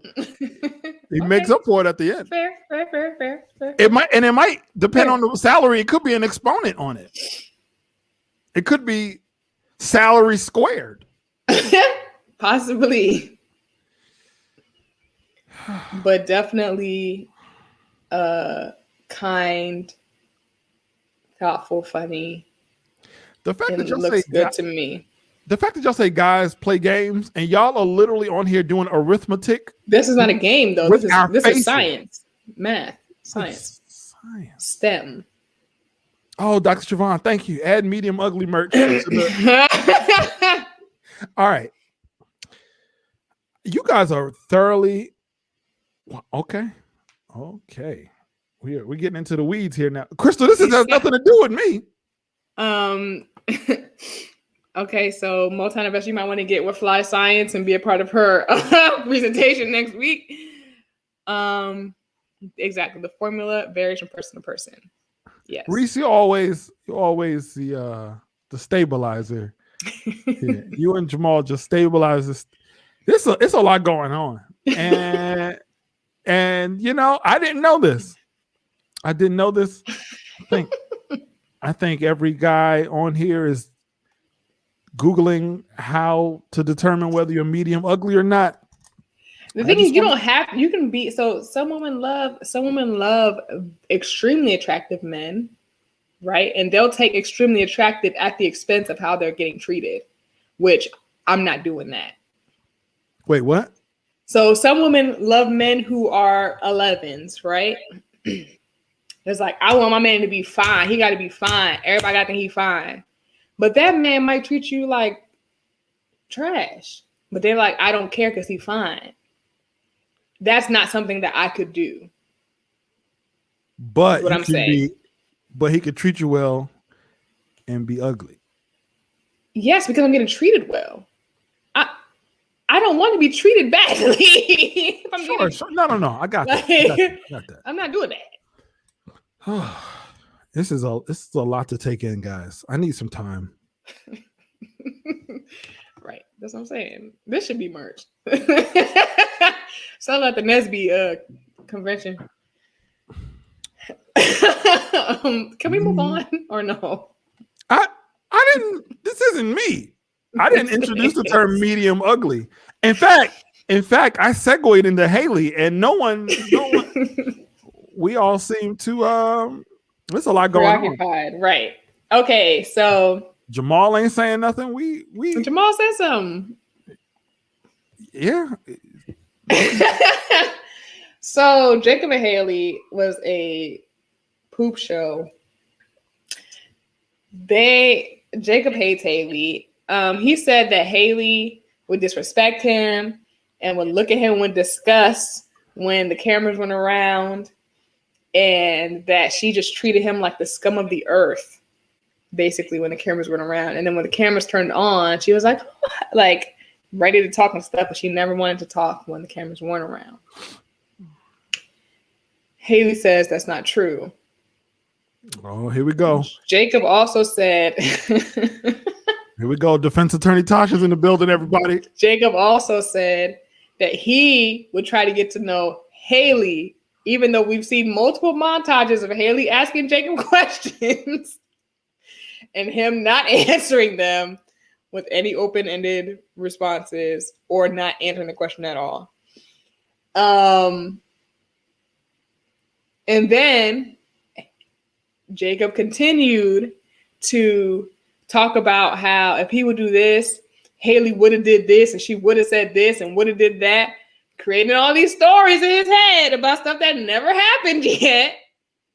And Haley is like, stop telling me what I was going to do and what I wasn't going to do. You don't even know me to know what I would say or do. And so here's how I feel about this disconnect. Jacob, I do honestly believe that Jacob tells himself stories. I do believe that. But I'm a little concerned now, thinking that maybe there is a little bit of gaslighting going on. From who? I feel like Haley may be gaslighting him a little bit. If what he's saying is true, but I'm not sure because he tells himself a lot of stories. He creates the scenario in his head and he decides how it would have went and what would have been said. But the fact that they kept saying, I said this and you said this, and they were like, no, I didn't. Like both of them did that multiple times in this thing. It's like, I didn't say that. Yes, you did. I didn't say that. Yes, you did. And I'm like, okay, what is going on? It was very, very confusing. So there's some kind of disconnect, and I feel like there's some gaslighting going on, and I'm not sure what's going on. All right, so here's the odd thing. Pastor Cal focused on Jacob. Dr. Viv and Dr. Pepper focused on Haley. In this instance, I don't think I'm Team Haley or Team Jacob. Yeah, and me neither. This is going to be the only time I ever say this in my life. I'm Team Divorce. Just get them off of my screen. Please don't be here next week. Please don't be here next week. We don't want to see no updates with you. However, I have stated for the record that from the beginning, I thought that Haley was lying. I wholeheartedly believe. Now, I can't say 100%. I wasn't there. But also, first of all, they talked about that. The men both said, the men that were there with them at the bar said she didn't lie. They said that she didn't lie. And then Kevin was like, so Jacob, how do you feel hearing that? It wasn't a lie. He's like, well, that's not the point. The point is she should have texted me. Like they said she didn't lie. They said it was a girls' night. They both knew that their wives went to go have a girls' night with Haley. Eric was walking by and stopped to say hello. And then when Clara, I guess she, wanted her, she wants somebody on her arm too. She was like, hey, come over here with us because Eric's here now. While he was at the casino. So it started off as a girls' night and then their husbands popped up. But so she didn't lie that it was a girls' night. But Jacob was saying she should have did what Clara did and invited me down, but she didn't have to do that. Wait. Oh, no. You're not gonna breeze past that part. What do you mean she didn't have to do that? She didn't have to invite him down. It was a girls' night. Tasha, no, Tasha. I was with you, and I was waiting for this trash turn, and you took it right at the end. You took a hard left. Tasha, now, mind you, put yourself in Jacob's shoes. I get it wasn't right. It wasn't right. And it was. All right. So can I just say this? I think we use the word lie too much. Okay. I think we use the word lie too. Let me say that. We focus on lying too much. You know what's more common than lying is manipulation. Okay. Deception. Now, did she lie? Technically, maybe not defense attorney Telltale Tasha. Sure. Okay, fine. But did she leave him up there and make the decision not to contact him when everyone else was there and told people he was probably asleep or he was probably stuffing? See, you add all the other stuff you don't have to add to get your point across. This is the point. This is the point. And she told him that he sleep. She might not have said nothing. No, because when she got out there, she acted like it was nothing she could do. It was a girl's night. But you knew every single person connected to that show. Everybody in the quarantine city of Las Vegas, Nevada was in that room. And you made a decision not to contact that man and let him stew up there in his steak and eggs coma by himself when you knew you could have texted that man. You know you could have. She could have.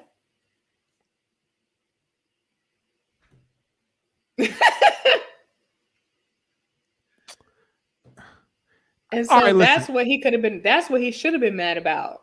And he would have been. No, he was mad that she lied. This is the thing. Jacob be having the reason to be the mad person, but then throws it away with saying the wrong stuff. Tasha, this is not a code for a locker at school. Just because he's using. All right, fine. You didn't lie to me, but you were not honest with me either. That's the same thing. What part was she wasn't honest about? I just didn't invite you. Tasha, was she honest? She was 100% honest with Jake. What was the lie? I need to hear you say yes or no. Was she 100% for this situation? For this scenario. If the only thing she said was it was supposed to be a girls' night, she ain't lie. Tasha. If that's the only thing she said, Tasha, it was supposed to be a girls' night. So she ain't lie. Listen to the question I'm asking. I need you to respond directly to the question I'm asking. I need to make sure I'm answering what you're asking me. Was Haley 100% honest with Jacob about that situation? If she said it was supposed to be a girls' night, yes, she was honest. Listen, if you don't lie to me, but you manipulate, you deceive, and you omit, you're still not being honest with me. What part of that particular? And this is an actual question because I don't think I'm understanding. What part of that situation was she being manipulative? Okay. So let's say you get married, right?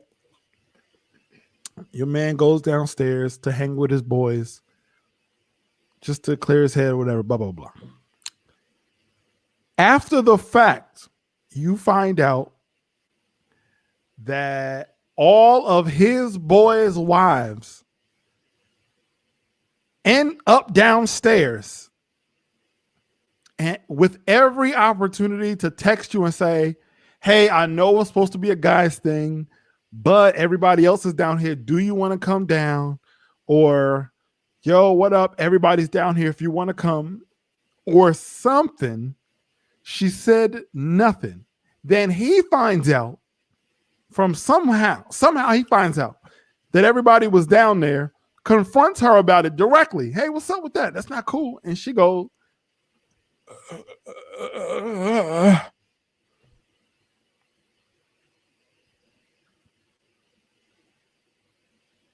is my Wi-Fi down? No. That's not. I mean, technically you didn't lie, but a little bit of deception, sure. I'm a little bit of deception. Yeah, it's deceptive. What are we negotiating? I'm just like, it's a little deceptive, but and I'm not trying to be difficult. I'm genuinely, maybe you can learn me something. I'm genuinely trying to figure out what is the manipulative part of it. And I'm really not trying to be like. But okay. So it's been 3 calendar years since this season started. So excuse me if I don't know particulars. But didn't she tell him that the reason why she didn't tell him is because of like he was upstairs and he was asleep or something? That's what they're saying. I don't fully remember, but that's what they're saying. She thought he was asleep. I mean, she's really big on sending text messages. She couldn't have sent a text. The truth is she wanted to be by herself. She had every opportunity to make. So if she wanted to be by herself, but she didn't want to invite him, he has a right for his feelings to be hurt that she didn't want him there. I definitely agree with that. He's hurt. Everybody, other people showed up. Why don't you want me there? I'm your new husband. I honestly, I'm not understanding the manipulation part. That's what I'm saying. You can call it whatever you want. You can call it lie, manipulation, deception, omission. But they don't all mean the same thing in my head. That's why I was asking. They all are under the umbrella of dishonesty to me. I see it as she took his decision to join or not join away from him. He may have declined anyway, but didn't have the choice. I also wouldn't, if I didn't want him there, I wouldn't have texted, and it would have hurt his feelings. The point is, I think that they're, right. That's exactly. That's what I'm thinking in my head. Manipulative would be if she was omitting because she wanted him to feel a certain way, which I don't think it was that deep. I just think she just didn't want him there, and I don't think she wanted him to find out. That's what I feel like manipulation is. Like, I did this thing, and I want you to find out about it so you can feel, so I can make you feel bad. And I don't think that's what happened. That's what I was. I think she told everybody downstairs that he was asleep, so nobody would reach out to him, knowing that she wasn't going to either.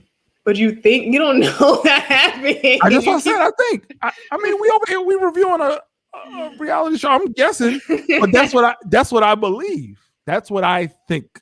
I think everything surrounding her decision not to reach out to him had everything to do with the fact that she did not want him there, but she didn't tell him that. That's dishonest to me. Yes, that's dishonest. It wasn't premeditated, and I think Jacob, right. I feel like he feels like it was premeditated. And then the guys were like, it wasn't. And then he was like, it doesn't matter. All right, so let me just say this. I think there's a coldness about their marriage. Yes. I mean, obvious. And the sky is blue. I think there's a coldness about their marriage, and I think one of the majority of the source of that was Haley, in my opinion.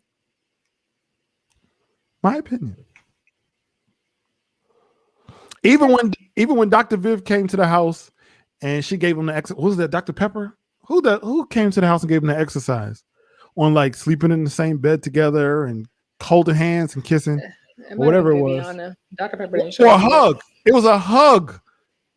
And she was like, well, I think we've gone far enough.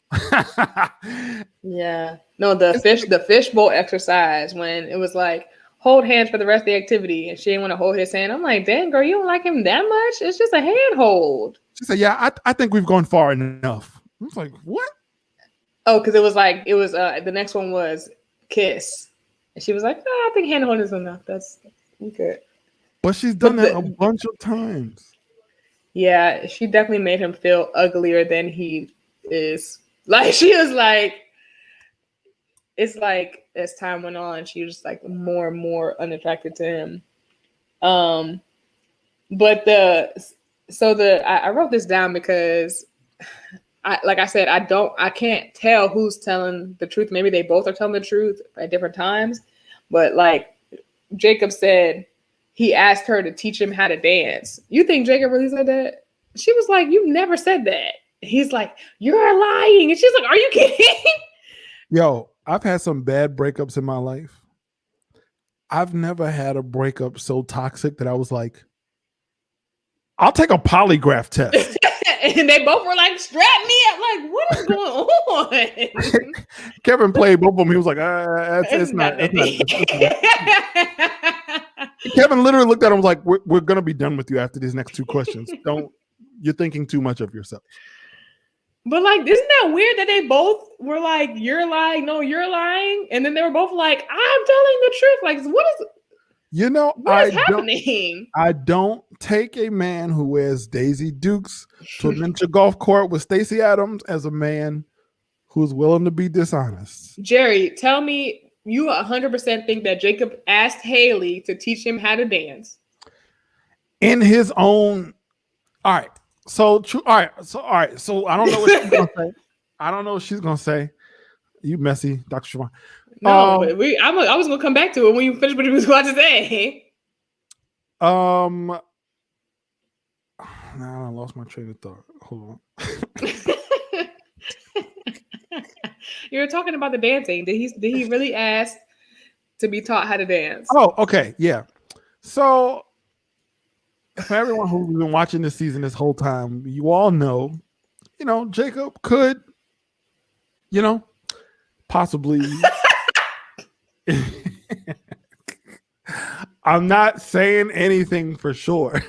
I'm not a doctor, but if I was, I would be like, probably, So in his own way, he probably said, like, yo, yeah, you gotta, maybe sometime. You gotta show me that sometime. Like, all right, when Jacob went out with her dad, he came back and said, her dad said, oh man, she loves making steak. She makes a great steak. And then he came back, he said, maybe we gotta make steak sometime. And she said, I can imagine that scenario playing out a bunch of times. Jake is very sensitive. At some point, he stopped caring and he didn't want to be rejected. People do a lot when they feel rejected. I don't feel like you know the depths of who you are when you feel rejected. People go to a different place.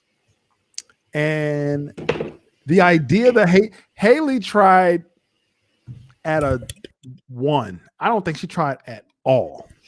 Now, Jacob only tried at a 4, which is trash, but it's higher than 1. My opinion. I'm not saying that she did great. She did terrible.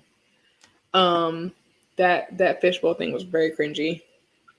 But I still feel like now that he completely despises her for it, and I don't know. I feel there is a disconnect between them that I don't know how to reconcile, because something is going on there where they live two completely different realities, and they don't know what's the truth and what's not.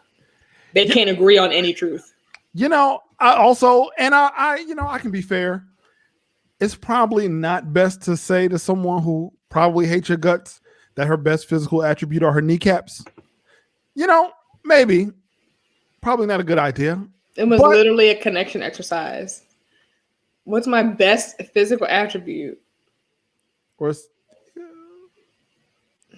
But maybe he was serious. He was joking, but I mean, that's not what the activity's for. But she ain't help after that, talking about, we gotta hold hand. Like, girl, it's a handhold.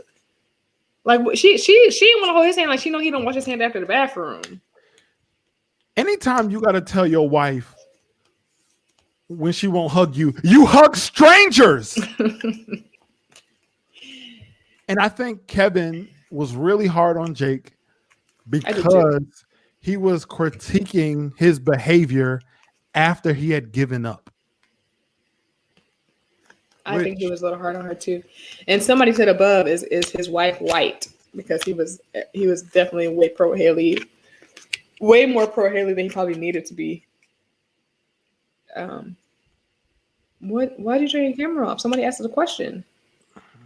Oh, I don't know, but Brianda. What? That's weird. And y'all made it to girlfriend, boyfriend, never holding hands? Okay. Yeah, completely. Do you think he was looking for permission to too much and her shutting down didn't allow for that? I mean, he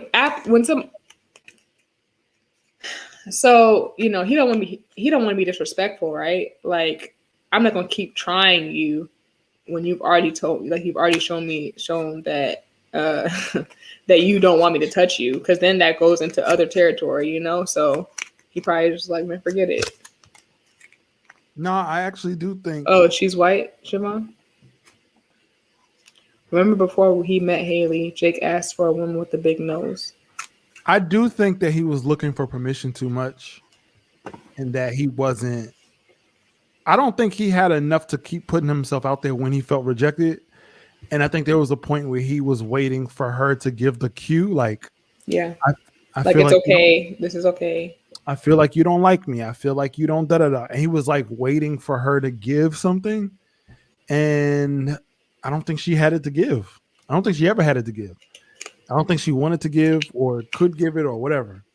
I think she just wanted to be a bride. I'm going down with that. But yeah, I think he was looking for permission to be liked more than he needed to, instead of just going into it and be like, let's do this, let's do that. Let me bring you into my world. Let me do that. I think he was waiting to hear her say she liked him so that he could give it, and it just never happened. Yeah, he was definitely, that was the end all be all mental block for him. So let's move on to the men's fireside chat. So Kevin asked them about Chris, who was supposed to be there. Eric loved to jump in first when it's something about Chris. Okay. He loved to be the first one to say something. Well, actually, yeah, I feel like, okay. He always want to be the first one. So they said Kevin gave horrible advice asking Jacob why he didn't try more after being called ugly, while we are all calling Paige dumb for trying so hard after being called ugly. Right. Jacob was being a good wife too. Per the video, they had a good week with no arguments, and she wouldn't even hold hands. They were only 8 weeks in the show. Yeah, she there was no leeway at all. The fact that you can't hold hands with a guy, you can hold hands with guys you don't like. People be holding hands to pray. Oh no, I can't. No, I can't say that. That's false. I hold hands at church to pray with strangers. You know what I mean, though. But I'm saying, I'm just sitting next to you. I can hold your hand. It's not that deep. It's not like it's not super duper intimate. It's just a handhold. But I think that is the fundamental issue. Is that things that really don't mean anything, like a common hug or a common handhold. We're not even talking about kissing, which is very intimate. We're talking about a hug and a handhold. Is something that she was purposefully unwilling to give him. Like it's not even something that she withheld it purposefully. Which is like, yeah, if that was me, you rejected me over simple stuff. Of course I'm gonna pull back. That's crazy. Mm-hmm. That's crazy to me. Yep. So the guys, Kevin was like, the girls, they be going on trips and stuff. What are you guys close? And they're like, yeah, we don't hang out, but we got a group chat. We talk every day. We text. We don't hang out, but we text. And then Vincent said that Ryan is hype and Jacob is funny. Do we ever see Ryan be hype? No, but he did describe himself as a big personality. He did. And we never saw that after 18 months. We never got to see. I think he was the most. He is the most probably different off cam than he was on the show. I agree. Like Brianda, he was Haley said in her audition that she liked intimacy. She liked to hold hands. She just don't like Jacob. They should have matched Haley with Chris. All these black queens and white queens, right? And so blah blah. Oh, Motown investor putting a bid in. I have 3 steaks and a dozen eggs for Dick right now. Also, let's I got something I gotta pull. Yeah. So about this bad breakup that you was talking about before, you was talking about a bad breakup, and yeah, I was saying I never. I said I've never had a breakup so bad that I wanted to get a polygraph test. That's correct. Oh, okay. It wasn't no. Okay. I mean, I can tell. I mean, y'all want me to tell? I will. I ain't got no problem. The people are asking. I mean, ain't nobody really asking. It's just Siobhan. All right, but this is not Dr. Siobhan. Okay, I got you, Bree. I just want you to know, for making me tell the story, if at any point I'm not pleased with your presentation, I'm booing you live on camera next week. No, okay. So, dang, this is bad. What's the worst breakup? It can't be. I mean, if it's. I mean, you said you helped somebody get back with their ex on a date, so I mean, I feel like. Okay. All right. Here we go. So, my worst breakup actually happened on an airplane on my way back to DC from my family reunion. So, the first time that I took my ex to meet my family, it was in Florida, and we flew down, and it was her birthday weekend. And my family absolutely hated her guts, and they bullied her the entire weekend and told her to her face that she'll never be in this family. And they were, it was a rough one. It was definitely a rough one. And I was trying to balance making sure she had a great birthday and being with my family, but they openly told her, like, I mean, if we have anything to say about it, like, you'll never, we do not accept you. And we had a lot of tough conversations that weekend, and it reached its apex on the flight. We got on the flight, and it was me, my mother, and her in the same row on the airplane. And she was expressing how terrible she felt about our relationship. And I broke up with her right there. And the worst part about it is that I had the window seat, and then it was her in the middle, and then my mom in the aisle seat. So my mom was like chiming. I had to like stop my mom from chiming in the entire time. Oh, I thought you were gonna say she broke up with you. And then you broke up with her. Oh yeah. I took her home when we got back, but it was the worst breakup I ever had. But I do want to say, like, you know, when like there's like an earthquake and then there's like an aftershock, and then some breakups be like that, where it's like you break up, but then it's like a little aftershock where y'all don't like stop messing with each other. That did happen, so it wasn't just like some cold trash thing like that. But yeah, essentially that was it. That was bad. I have a question. But my family, I do want to say this before you ask your question. My family is very, very savage.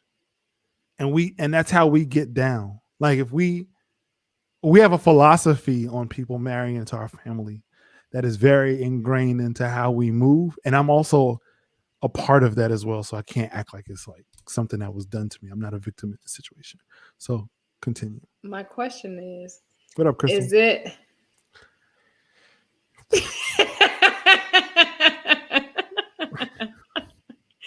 is it that your family already knew they didn't like her before she came to the reunion, or when she got to the reunion they were like, oh no?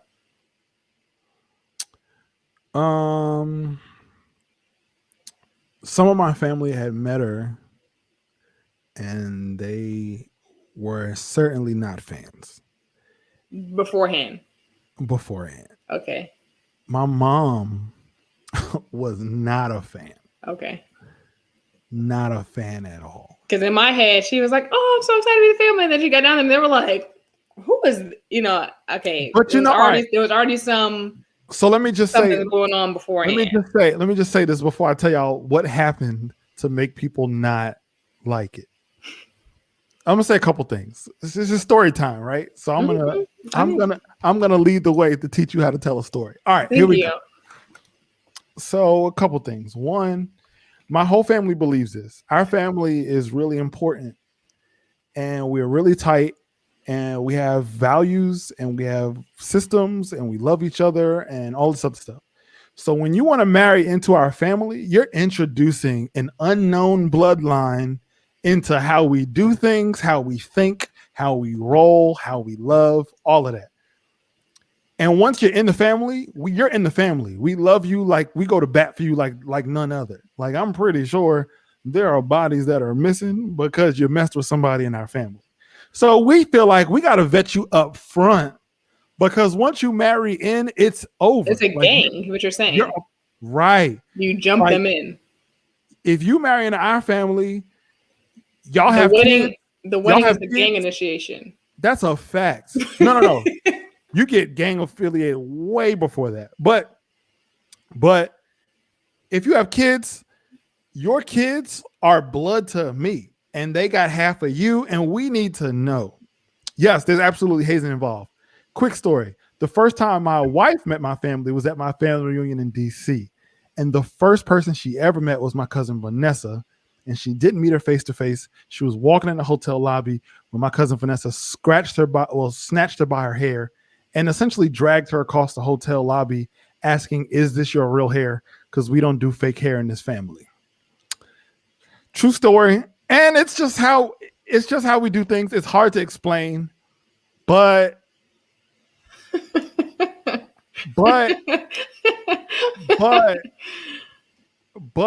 the idea is I need to know how you operate without me.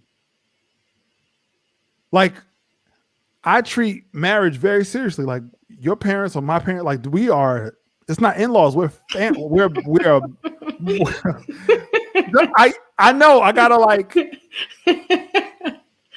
Explain, please finish that. Please continue. We are blending. We're putting together families, lineages. Like we're putting whatever that word is, plural. Lineages. We're putting together lives and bloodlines and all of that stuff. We take that very seriously. So so if you come into the family, like we need to know that you can handle yourself and that you aren't just here to be with this one person. Like when you marrying all of us. Like we're here and we ain't going nowhere. So like when my cousins get married, I'm very like when I meet their boyfriend, we're very disrespectful. We call them out their names. Like we are extremely disrespectful. We ask them very invasive, terrible questions, but we want to know how you respond. We want to know what's really going on. We want to know what your plan is financially. Like we need to know, because once you get married in, you married in. So with that being said, the pulling of the hair thing is just a thing that the ladies do to each other. I don't know what that's about. Generational curse breaker. No, it's not. It's not toxic at all. It's not toxic. We love hard. I'm scared. We're using the word medium more than we've ever used this word. I'm not. Right. What if your wife was like, B?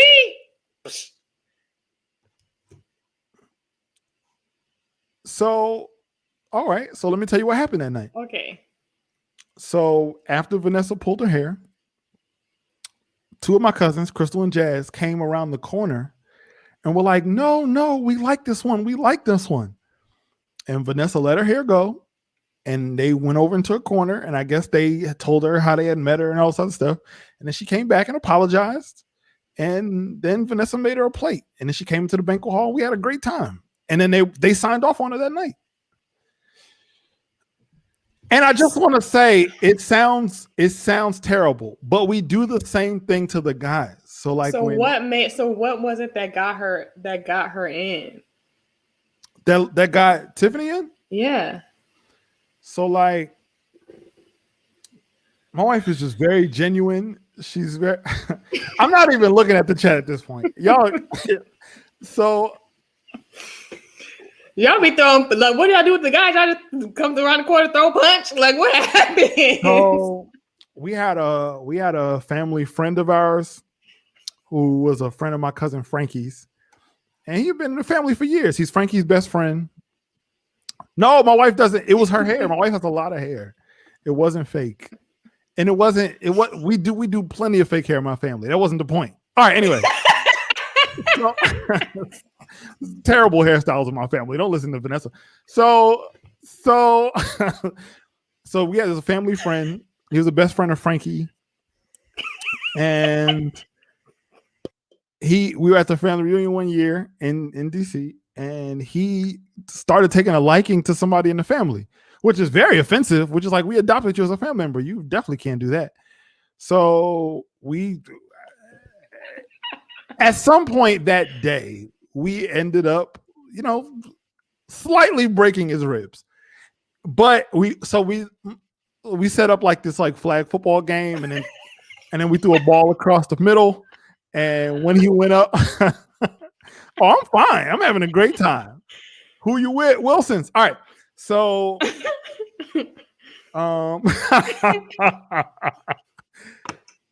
I wish you threw a football hold on. Then y'all tackled him. Y'all, I have never heard. Babe, come down here real quick. I'm gonna see if my wife can tell y'all the story real quick, because maybe she can give you a. This is way better than the reunion. All right, for sure. So let me get back to my Wilson family reunion is what we're talking about. My wife's coming down, and she hates being on camera, so she can stand off to the side. Matter of fact, no, we need to see her face so we can ask her if she need to blink and let us know if she okay. She's already huffing and puffing. Weak. Look what Mike said. Hey, so you don't have to be on camera. It's fine. But they want to know about the first time you met my family and Vanessa. Hold on my hair. Yes, sis. Okay. What was your reaction? He had warned me, not that they would pull my hair, but that something like that could happen. So I was a little bit prepared. And I was like, I love this man, and I think this man is my husband. So I'm going to not smack this girl in the face the way I want to. But what really saved the situation was that his mom and grandma literally were like, no, not her. They jumped in between. They were like, we like her. And so, it ended up being all good. So wait. Can you explain the philosophy of the Wilson family? Because people in the chat think that we're crazy. They're a little crazy. What color is y'all bandana? That's what I want to know at this point, because this is absolutely a game. Yes, this is my wife. Yes, this is his wife, Tiffany. Yeah. It's a little crazy, babe. Just a little bit crazy. But we're a loving family. Oh, amazing family once you're a part of it. It's all the work up to that. I think that is. Look, how much did you have to go through to feel accepted? Not very much, because we were friends before we got married, before we got together. So I had met his mother and his grandmother. Oh, P-Watch knows her. You know P-Watch Tiffany. Who? Oh my God. Yes, I know her for many, many, many, many years. Wow. Look at the EOLC. All connected. Hey, Miss Pat. Wow. Yeah. That's hilarious. Yep, this is my hubby. But what was I gonna say? Yeah, I mean, I knew them ahead of time before we met, but I didn't know that side of the family, and I didn't know the one who did. She did like a little tug. It wasn't anything too bad, but she was like tug. Siobhan said, "How long were you online?" How long was I? Online. Oh, like Greek, right? You know what? I'm telling you, because it was that day. Like, because his mother and his grandmother were like so supportive of me. Now, I've heard stories now, not me, but I've heard stories. Like, I didn't get tortured in nearly as much as I've heard other women who Kasaun tried to bring around previous to me, which shall remain nameless. Which I was going to tell on that story next. Oh so my God. I had an easy time, but that was because I had already won mom and grandmother over. So they were like, they were supporting me. Praise God. We thought we was going to have a prayer call. They said blink if you're okay. I'm so okay. I have the best husband in the world. I am very okay. And I have a lot of hair, so. Why Mike said, don't forget your VA Beach roots. Beat her down if you need to beat her down. Yes, period. I know that's right. Wait, is that Mike H? Mike H? Our Mike H? Yeah. Oh, okay. No. Okay. You don't know Mike Hargert? You know, I think I've met him at least once. He came to the apartment. That's what I said, at least once. Oh, yeah, he's from Virginia Beach, too. Yeah, I do remember meeting him. All right, that's it. They just think I'm crazy. Bye, Thank guys. you, Tiffany. Have fun. All right, so wow, that's wild. Here's why. Oh, you want to close the door? Yeah, because you need to keep the heat in. Don't let the heat out. Here's why. Here's why it was so important for them to say that. So, for those who may not know, hi, I'm Kasaun. I'm a stand-up comedian in Los Angeles, and I guess for those who already knew that, you may not know that my mom is Brianda. Oh, my mom is a 2-time breast cancer survivor. She had it some years ago, and then it came back. The second time was the hardest when she was going through like chemo and stuff. She lost all her hair, and it was really, really rough, and it was just a crazy, crazy time. And the second time, I guess the radiation and the chemotherapy was so bad that from the waist up, pretty much her skin was completely black, like Crayola black. And she was just having a hard time, really frail. She couldn't do anything. And that's when I was like really, really busy in DC. I was doing a lot of shows. And then I had a off-Broadway show in New York that I was doing for a couple months. So I wasn't able to see her and be there at some of her appointments. And when I was finally done, it was my first time. My mom had met my ex, but she hadn't like spent like time with her. Okay. And we were going to her house in Delaware to go spend some time with her. It was my first time. And my mom's like lived by herself at the time, so she didn't really have nobody to do nothing for her. But here's how dope the Wilsons are. 12 of the Wilsons took off 2 weeks of their job. Like they took off work. And they got like this whole hotel room, and they around the clock took like 3 or 4 person rotations doing things for my mom. Like got her new washer and dryer, cleaned her up, got her food, cooked her food. Like they literally like were just maids at her house because they knew I couldn't be there. Like stuff like that. Like we really are a family, which is why we protect it so much. But point being, I went to her house and I took my ex, and my mom was so happy that we were coming that she had like forced her way out of bed and gone downstairs and cooked us a whole meal, which if you know my mom, like she's a master chef. And like she was like in pain, like couldn't get out the bed. But before we got there, I guess wanted to surprise us by cooking us like this whole Thanksgiving spread. And we got there, and this is my first time with my ex being able to like spend significant time with my mom. So my mom is like in pain, like blood coming out her nails, like terrible gory stuff. And she like revealed all of this food and how happy she was to make it. And if we can make a reference to this is probably a Jacob and Haley moment. This is absolutely a Jacob and Haley moment because it was meant to be a joke, but it didn't. It was not received as a joke at all.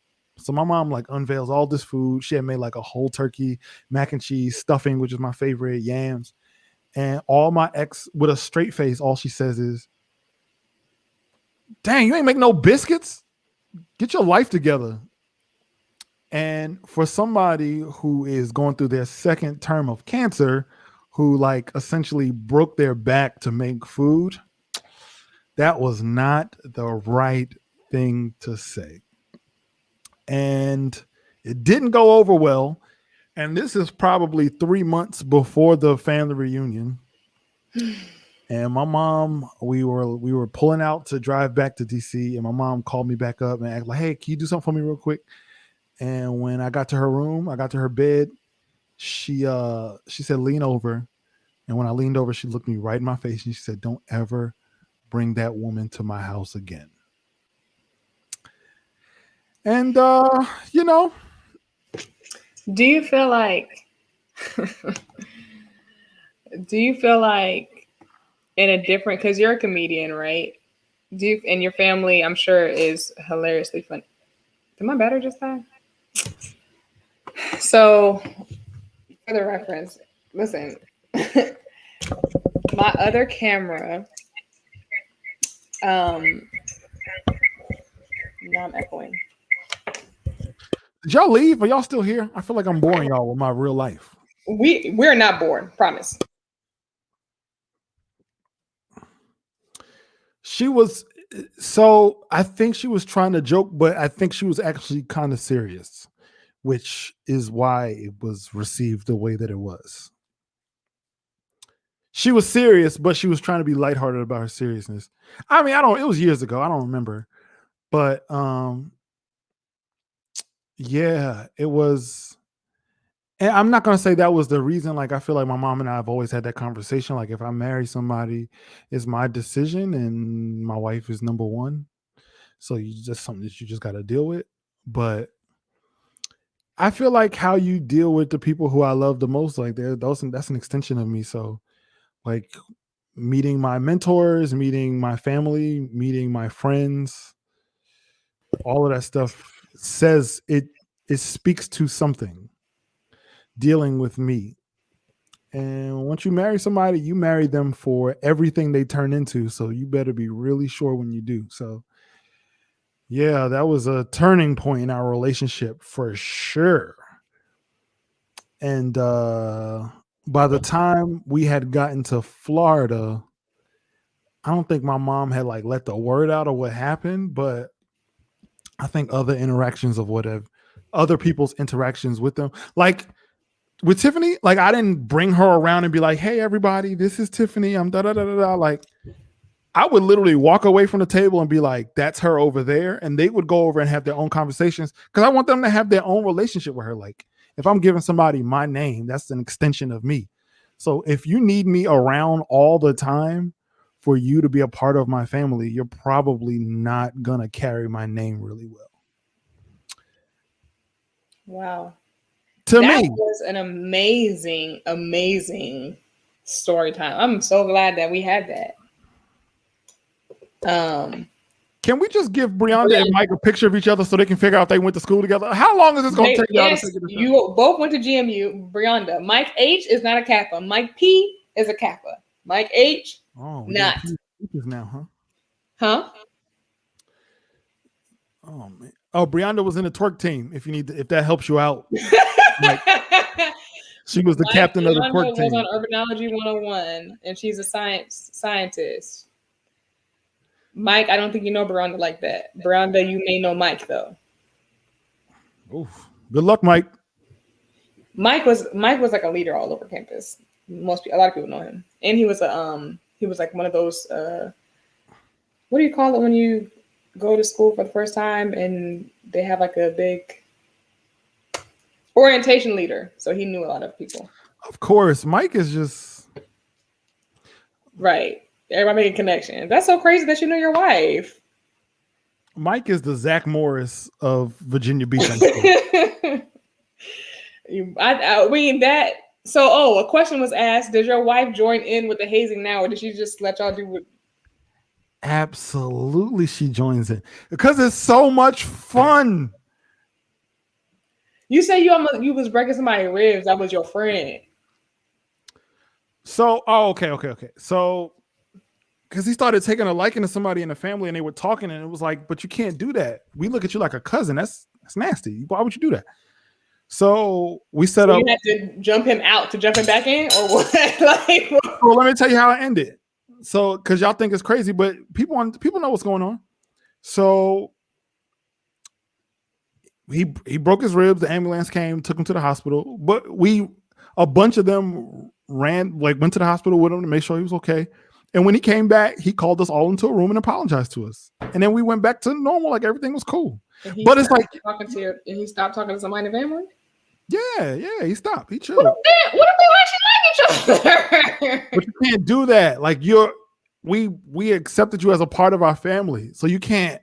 I want to be a closer part of it. Nah, we good on that. Well, it's like, but you know, somebody who's like a cousin to you, it's like you're a member of our family. Like you're at all the holidays. Like we look at you like a cousin. We look at your kids like little cousins of ours. So you can't then decide like I'm trying to be a part. No, we're not. I'm already in. Why can't I be a part? No, we good.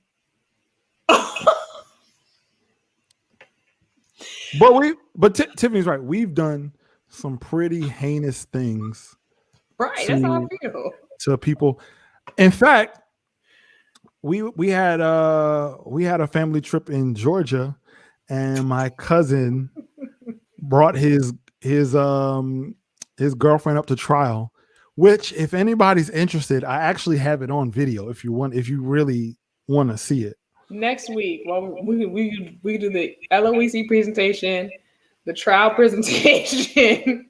But we had a trial where essentially we were like, why are you here? And by the end of the conversation, she said, I don't want to be here no more. We actually voted on whether she could be a part of our family, which that was a joke. We were joking, but we were kind of serious because everybody liked her. But no. We don't play like that. We don't. And Tiffany joins in, but everybody plays their own role. You know what I'm saying? Some people are the enforcers. Some people good cop, bad cop. Yeah, it's just like 100 of them. But it's not trauma. It's not toxic. These are all the extreme. This is a good question. Stories, huh? This is the question about the guy. What if he was a good guy? Would y'all rather it be a bad guy out of the family instead of him? I mean, it sounds good, but still no. Like, no, you can't do that. It's like you're a cousin. It's like, nah, you can't do that. That's out of bounds. Wow. But we've had people who bring people in and they just weren't right. And we ask them the right questions. And these are questions. I'm not saying that everybody should go as hard as we go, but that's just how our family rocks. But we ask regular questions. You know what I'm saying? Like, what do you do? In fact, my family still doesn't know what Tiffany does for a living. We don't care. I don't care what you do. So you don't ask that question? Nah, I just want to know who you are at your core. Here's the deal. Like when people be on Facebook, like, especially, and some of it is rooted in misogyny, which I can't stand. But just as an example, when they're like, you better find somebody who can cook. Like when they give boys that advice or guys that advice, I think that is the funniest advice you can ever. It's the worst. Whether somebody can cook doesn't matter. What matters is if they're willing to. If somebody's not willing to do something, ability doesn't matter if they don't have the heart to do it. Right. So if you want to date my cousin, I'll just be like, hey, what's your name? I don't like you. I'll tell them that up front, just so they know, not to be too comfortable. But I'll ask, like, what is the worst quality about her? Tell me the worst thing about her. Because I know.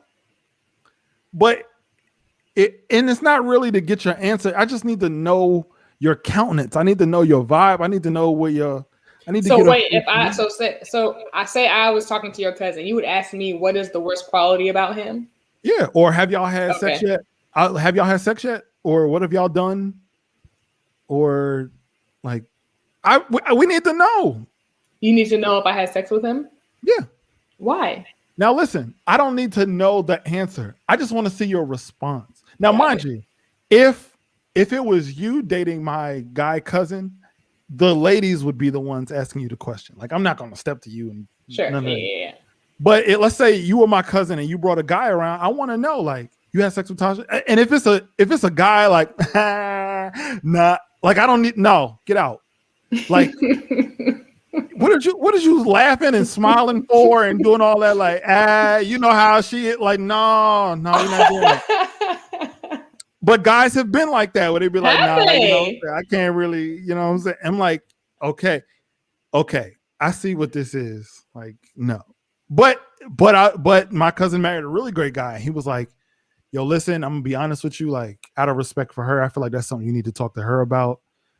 I respect her, so that's not something. I'm like, okay, that's impressive to me. That's what I want to hear. I don't need you smiling and goofy and showing your teeth. Nah, fam, like that'll get you in trouble. But point is, I feel like I think, and this is the same thing with Chris and Paige, I think it's important to have people that you trust who can vet out things that sometimes your infatuation with a person cannot see. You don't have to do it the same way the Wilsons do it. In fact, I wouldn't encourage it. Some of it's illegal. However, I think it is. It's not mind games though, because it's not. Tasha, did you do that on purpose? All right, that's fine. So it was illegal. Wait a second. Well, I don't. I'm pretty sure what Vanessa did to Tiffany could be considered assault in some states. For sure. However, absolutely, I agree. I do think everyone you need someone who can vet out people, who can see things in people, who can observe things that you can't once you're in the realm of love. Because you be blinded. Yeah. We need to know what we're getting. Yeah, and that example didn't sound bad. I was in my mind, it was way more crazier stuff. But what you just gave an example, it doesn't seem as wild as I'm thinking. Yeah, I mean, I wouldn't tell you the. Oh, okay. I can't say that stuff on YouTube.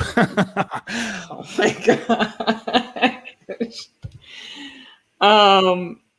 Yeah, I mean, obviously, I'm not gonna dry snitch on here, but okay. You know, understood. If anybody got a significant other you're not sure about, you know what I'm saying? This is vetting, Mike.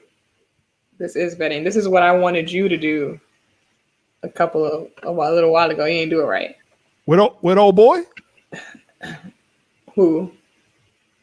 I don't know. You tell me. I mean, the only way y'all think I'm going to earn this, so I'm not gonna lie, Mike. Hey, Mike, I love you, man. I'm about to roll up to Vanessa's house right now. She better apologize for that.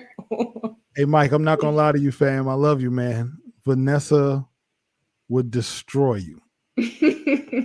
I would put my money on Vanessa.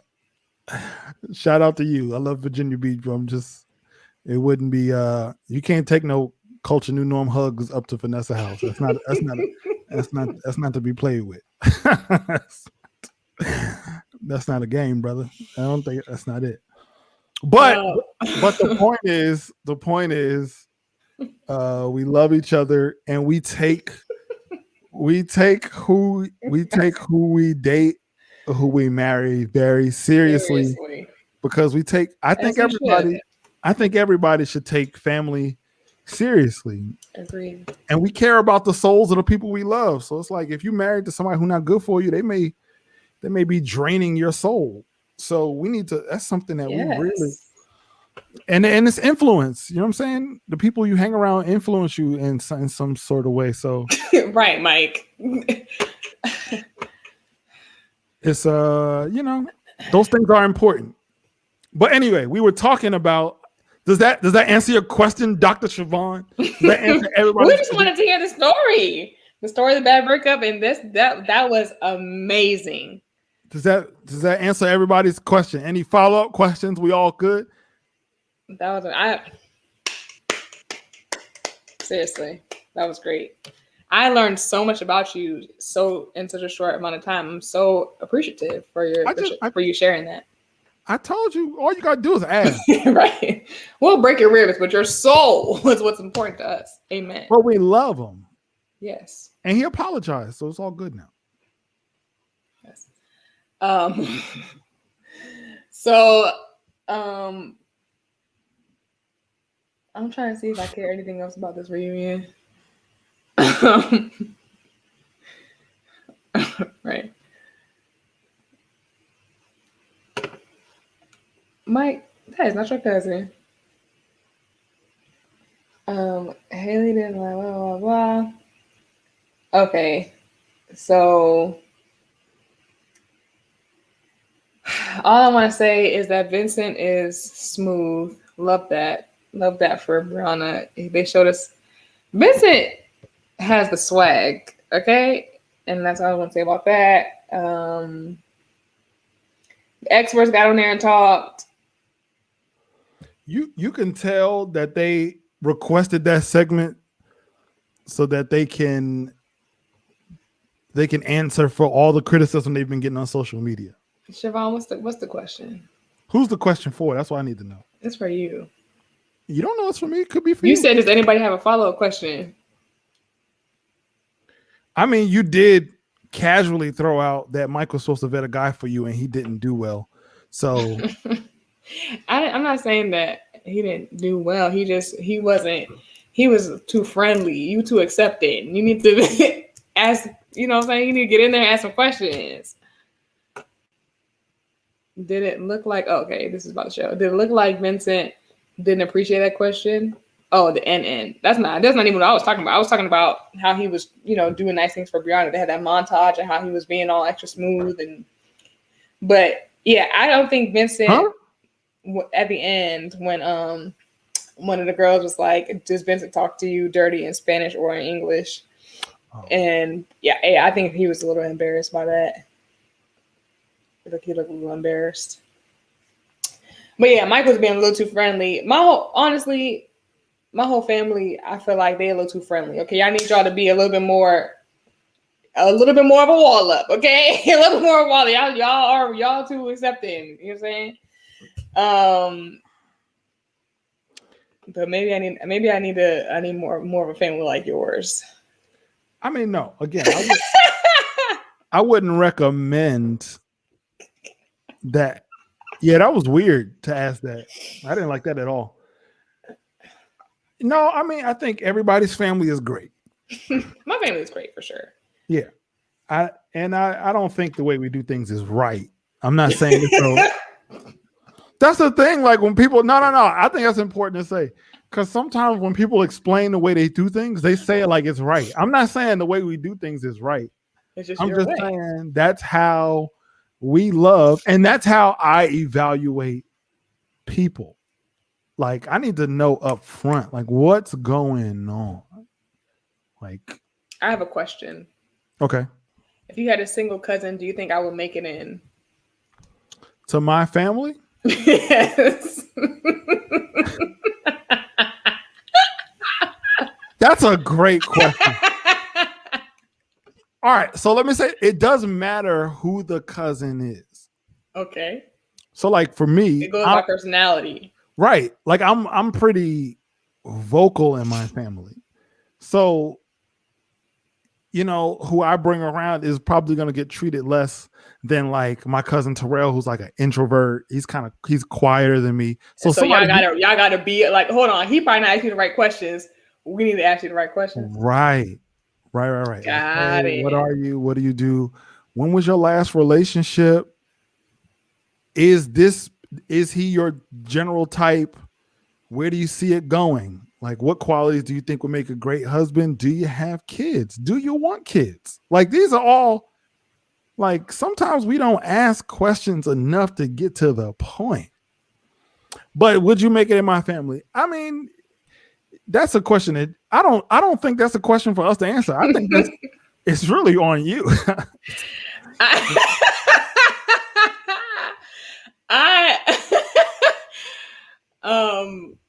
Mike is Hispanic too?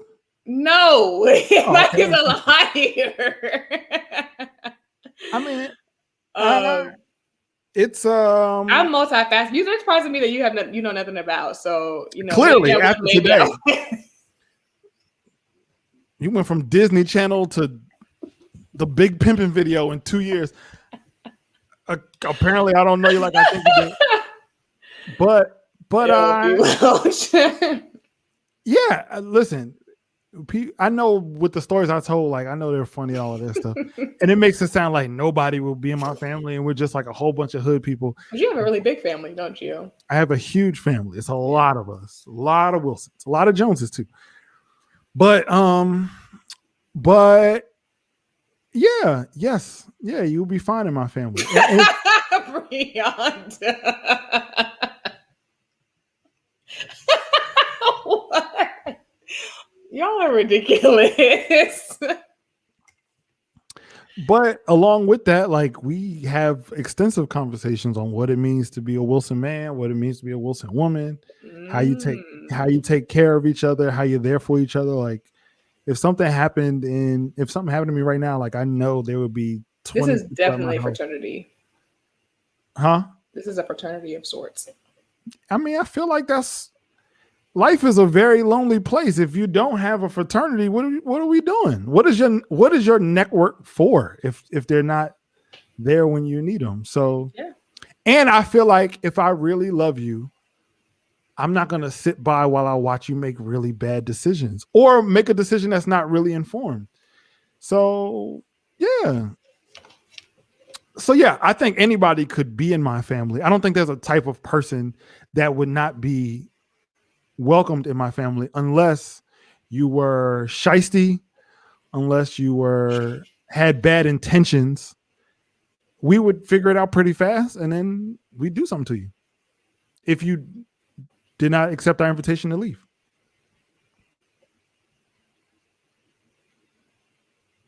Wonderful. So, oh Lord, I cannot say they won't pull your hair. That's a fact. Zero. Hey, as it should be. You got to bet up front. So, what you in until you die.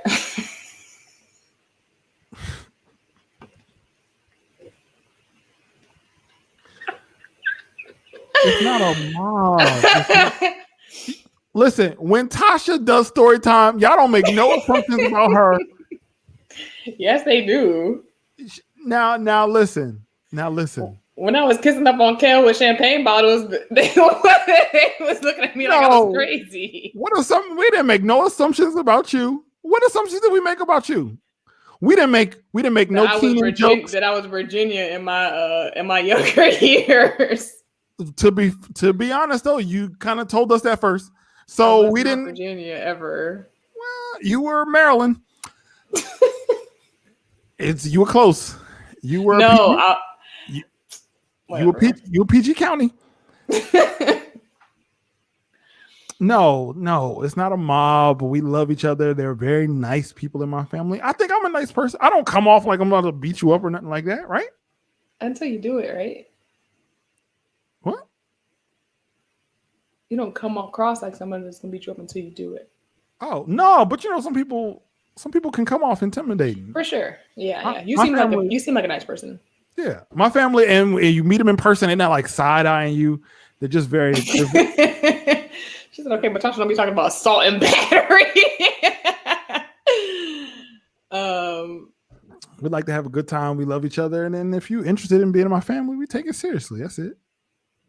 Understood. As Paige's family should have done. Yeah. This seems like they would have, but she didn't let them.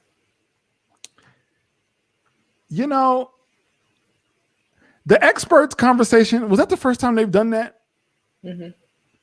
Because I feel like they saw all the criticism online and they were like, we need some time to throw Chris under the bus so it's not just us.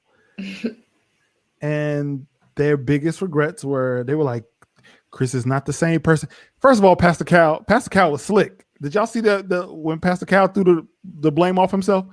He said, this is not the same guy that I knew during matchmaking, but I did have my concerns back then. I was like, hey, okay, I see what you're doing. I see what you're trying to do. First of all, Dr. Viviana said, well, I don't regret any couples, but I just regret Chris as a person. Like, I don't regret any couples, but I don't regret them. But Chris, as a person, I regret him. Which was telling. Dr. Pepper said that Dr. Pepper used the correct word for Vincent, that we've been using the wrong word. I've been saying sensitive. She had the right word, which is proud. He's a proud man. And they didn't realize how proud he was when situations, hit the pride. And so I think that she brought that back around well. Kevin missed an opportunity to ask, what would you do differently in the future? Right. No accountability for the experts. Paige should sue the so-called expert. Imagine her with a sociopath. And now that is a shot that Nancy took that I think was very underrated. They were like, what are your opinions on Chris? She was like, I think it highlights Black mental health. I was like, that was a shot. I know a shot when I hear it. That was a complete shot. I mean, Chris also told the experts it's their fault. So said, you did this. He told them, this is your doing. Those are his words. This was your doing. So, I mean, hey. That's brilliant. That man's brilliant. That's a fact. Right. Yesterday was Founders Day. They said they were hoping opposites attracted with Haley and Jacob. That didn't work. Pastor Cal kept saying that Jake needed swag, and that's why it didn't work right, because he needed more swag. No, that's not what he needed. He didn't need more swag. He needed a more open wife. And then they said, go ahead. I think Jacob was the kind of dude where I don't think anybody knows what kind of person to match him up with. But when you see him get married, you're like, okay, yeah, that's her. Right. So P. Welch, there was an interview with Dr. Viviana, and they asked her this question, and she said that, well, when you have one person saying, I want a wife who's submissive in a freaking bed, and then you have another person on the other side saying, I want to be submissive, and I'm very, I'm a freak in the bed, if those people seem like they would go together. So, I mean, if they both want the same thing. I do think moving forward, we need the same way we put together our predictions. I think during matchmaking, we need to put the couples that each expert suggested. So at the put end, a little star so we can remember who did what. We know who to talk to. The thing is, he did recognize it, and he said, I don't think he's going to be attracted to her. He said that in the beginning. He did, but he let it fly anyway. So it's definitely his fault. I don't mean to be that guy, but when it comes to Black couples, I think the rule should just be let Pastor Cal do it. Let him pick the Black couples. Sure. Siobhan, what? Absolutely not. No. Denied. No. You want us to vote on putting people together? For marriage? A real marriage? You telling me my wife is picked by you in a chat? No. Absolutely not. You mean I'm supposed to let Telltale Tasha and old Dr. Chubby Chaser Siobhan pick my wife live on a Lifetime chat? Dr. Chubby Chaser. Absolutely not. No. No. And then the last thing that happened was they did the full groups of all the married couples. The stripper scene came back up with Vincent. He said, "Can y'all turn this off, please?" He's like, look, can we leave the past in the past? Because it was just a little bit of lapse in judgment, okay? Let's just not talk about this. It's the first time where somebody's been like, "Hey, we're happy. What you doing?" And then Eric, I took random notes because I didn't care at this point, but Eric said that he doesn't want Virginia to see him pee. As a married couple, I feel like you see all the things. You please tell me you're married, so Oh, that was a question? yes, it's normal, right? I've smelled the worst things in my life upstairs. It's been military burn pits in Iraq that don't produce the same smells that I've also inflicted on my wife. But has your wife seen you pee? That's normal. No? Yeah. That's normal. Yeah. And he thinks that that's extremely weird. Yeah. You're saying this to somebody you met and married 3 months ago. I don't think he wanted his ex-wife to see him either. That's what I'm saying. He thinks that it's unnatural. I mean, I don't even know if he had an ex-wife. I don't even know if that's real. That he had an ex-wife? I'm joking. Move on. Oh, I'm like, wait, what? And then Virginia said she's gonna choose Rocky over Eric if she had to choose. She's gonna choose her dog over Eric. We knew that. Yeah. So hopefully they. Let me not say that. Sorry, Here we go. Lord. We'll see next week if they still together. Well, there's some tea floating around. What's the tea? Oh, I don't sip. No, what's the tea?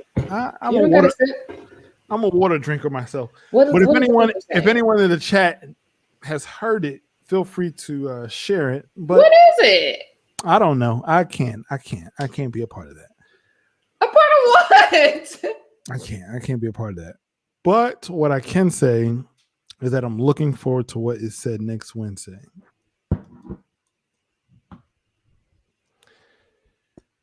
Paige would have been the perfect wife for Eric. Eric? Who's Eric? Virginia's husband. Oh, I love you, Motown investor, but that is the reason why we will never, ever, and should never vote. You want to put her through literally the reason. Send her to a different controlling manipulator. No. Now you want to send her through the All Lives Matter ringer? Please, no. I don't even think he might not even. Never mind. I want to know what happened. Are you going to send me a link or something? Yeah, I'll send you a link when we get off. Okay.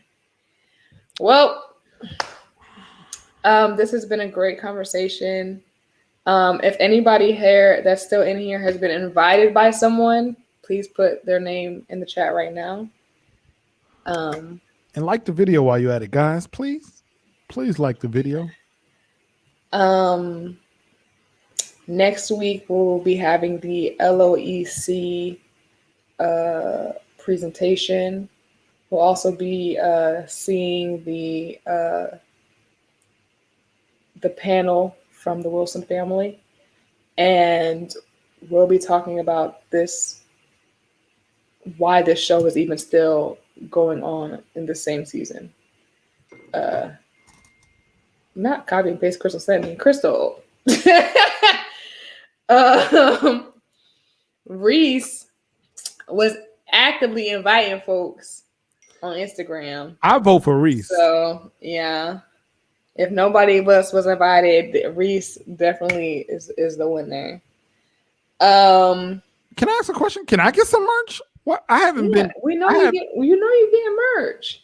Okay, I never received a formal email because I was gonna wait till this week so we knew who else was gonna be in the pool. Okay, I think this should be Reese. Me too. I vote. Text the group chat so that you can say what you want. Okay. All right, you guys. Thank you so much. I wish the show would. Yes. Let my people go. Is Brianda presenting at the beginning of the show or the middle of the show? I need to know. What do you want? Well, I don't know because we're using StreamYard for this, and I don't know if they allow me to hook up my sound effects for so I can boo. I'm joking. I'm completely joking. I got nothing but love for you, cuz. I need to know. I need to know. We'll have a production meeting about it, and then I honestly really just wish this season would end, Lord, please. No more surprises, Lord. We thought the finale was 3 weeks ago. But this was fun. We had a lot of great story times. I'm so glad that we learned so much more about you, Kasaun. Let's not forget the twerk team.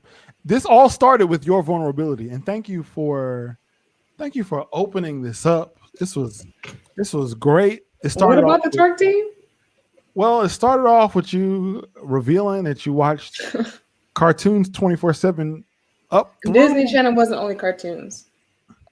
Whoa, that offended you somehow, and I'm just saying. No. There was a little bass in your voice when you said that. I did watch cartoons, but it wasn't only cartoons. Okay, so Disney Channel. What else is on Disney? So like the Cheetah Girls, that you don't know nothing about. Xenon, which is also Raven Simone, I think. Even Stevens, Lizzie McGuire, other movies that were real people. There's a lot of real people shows.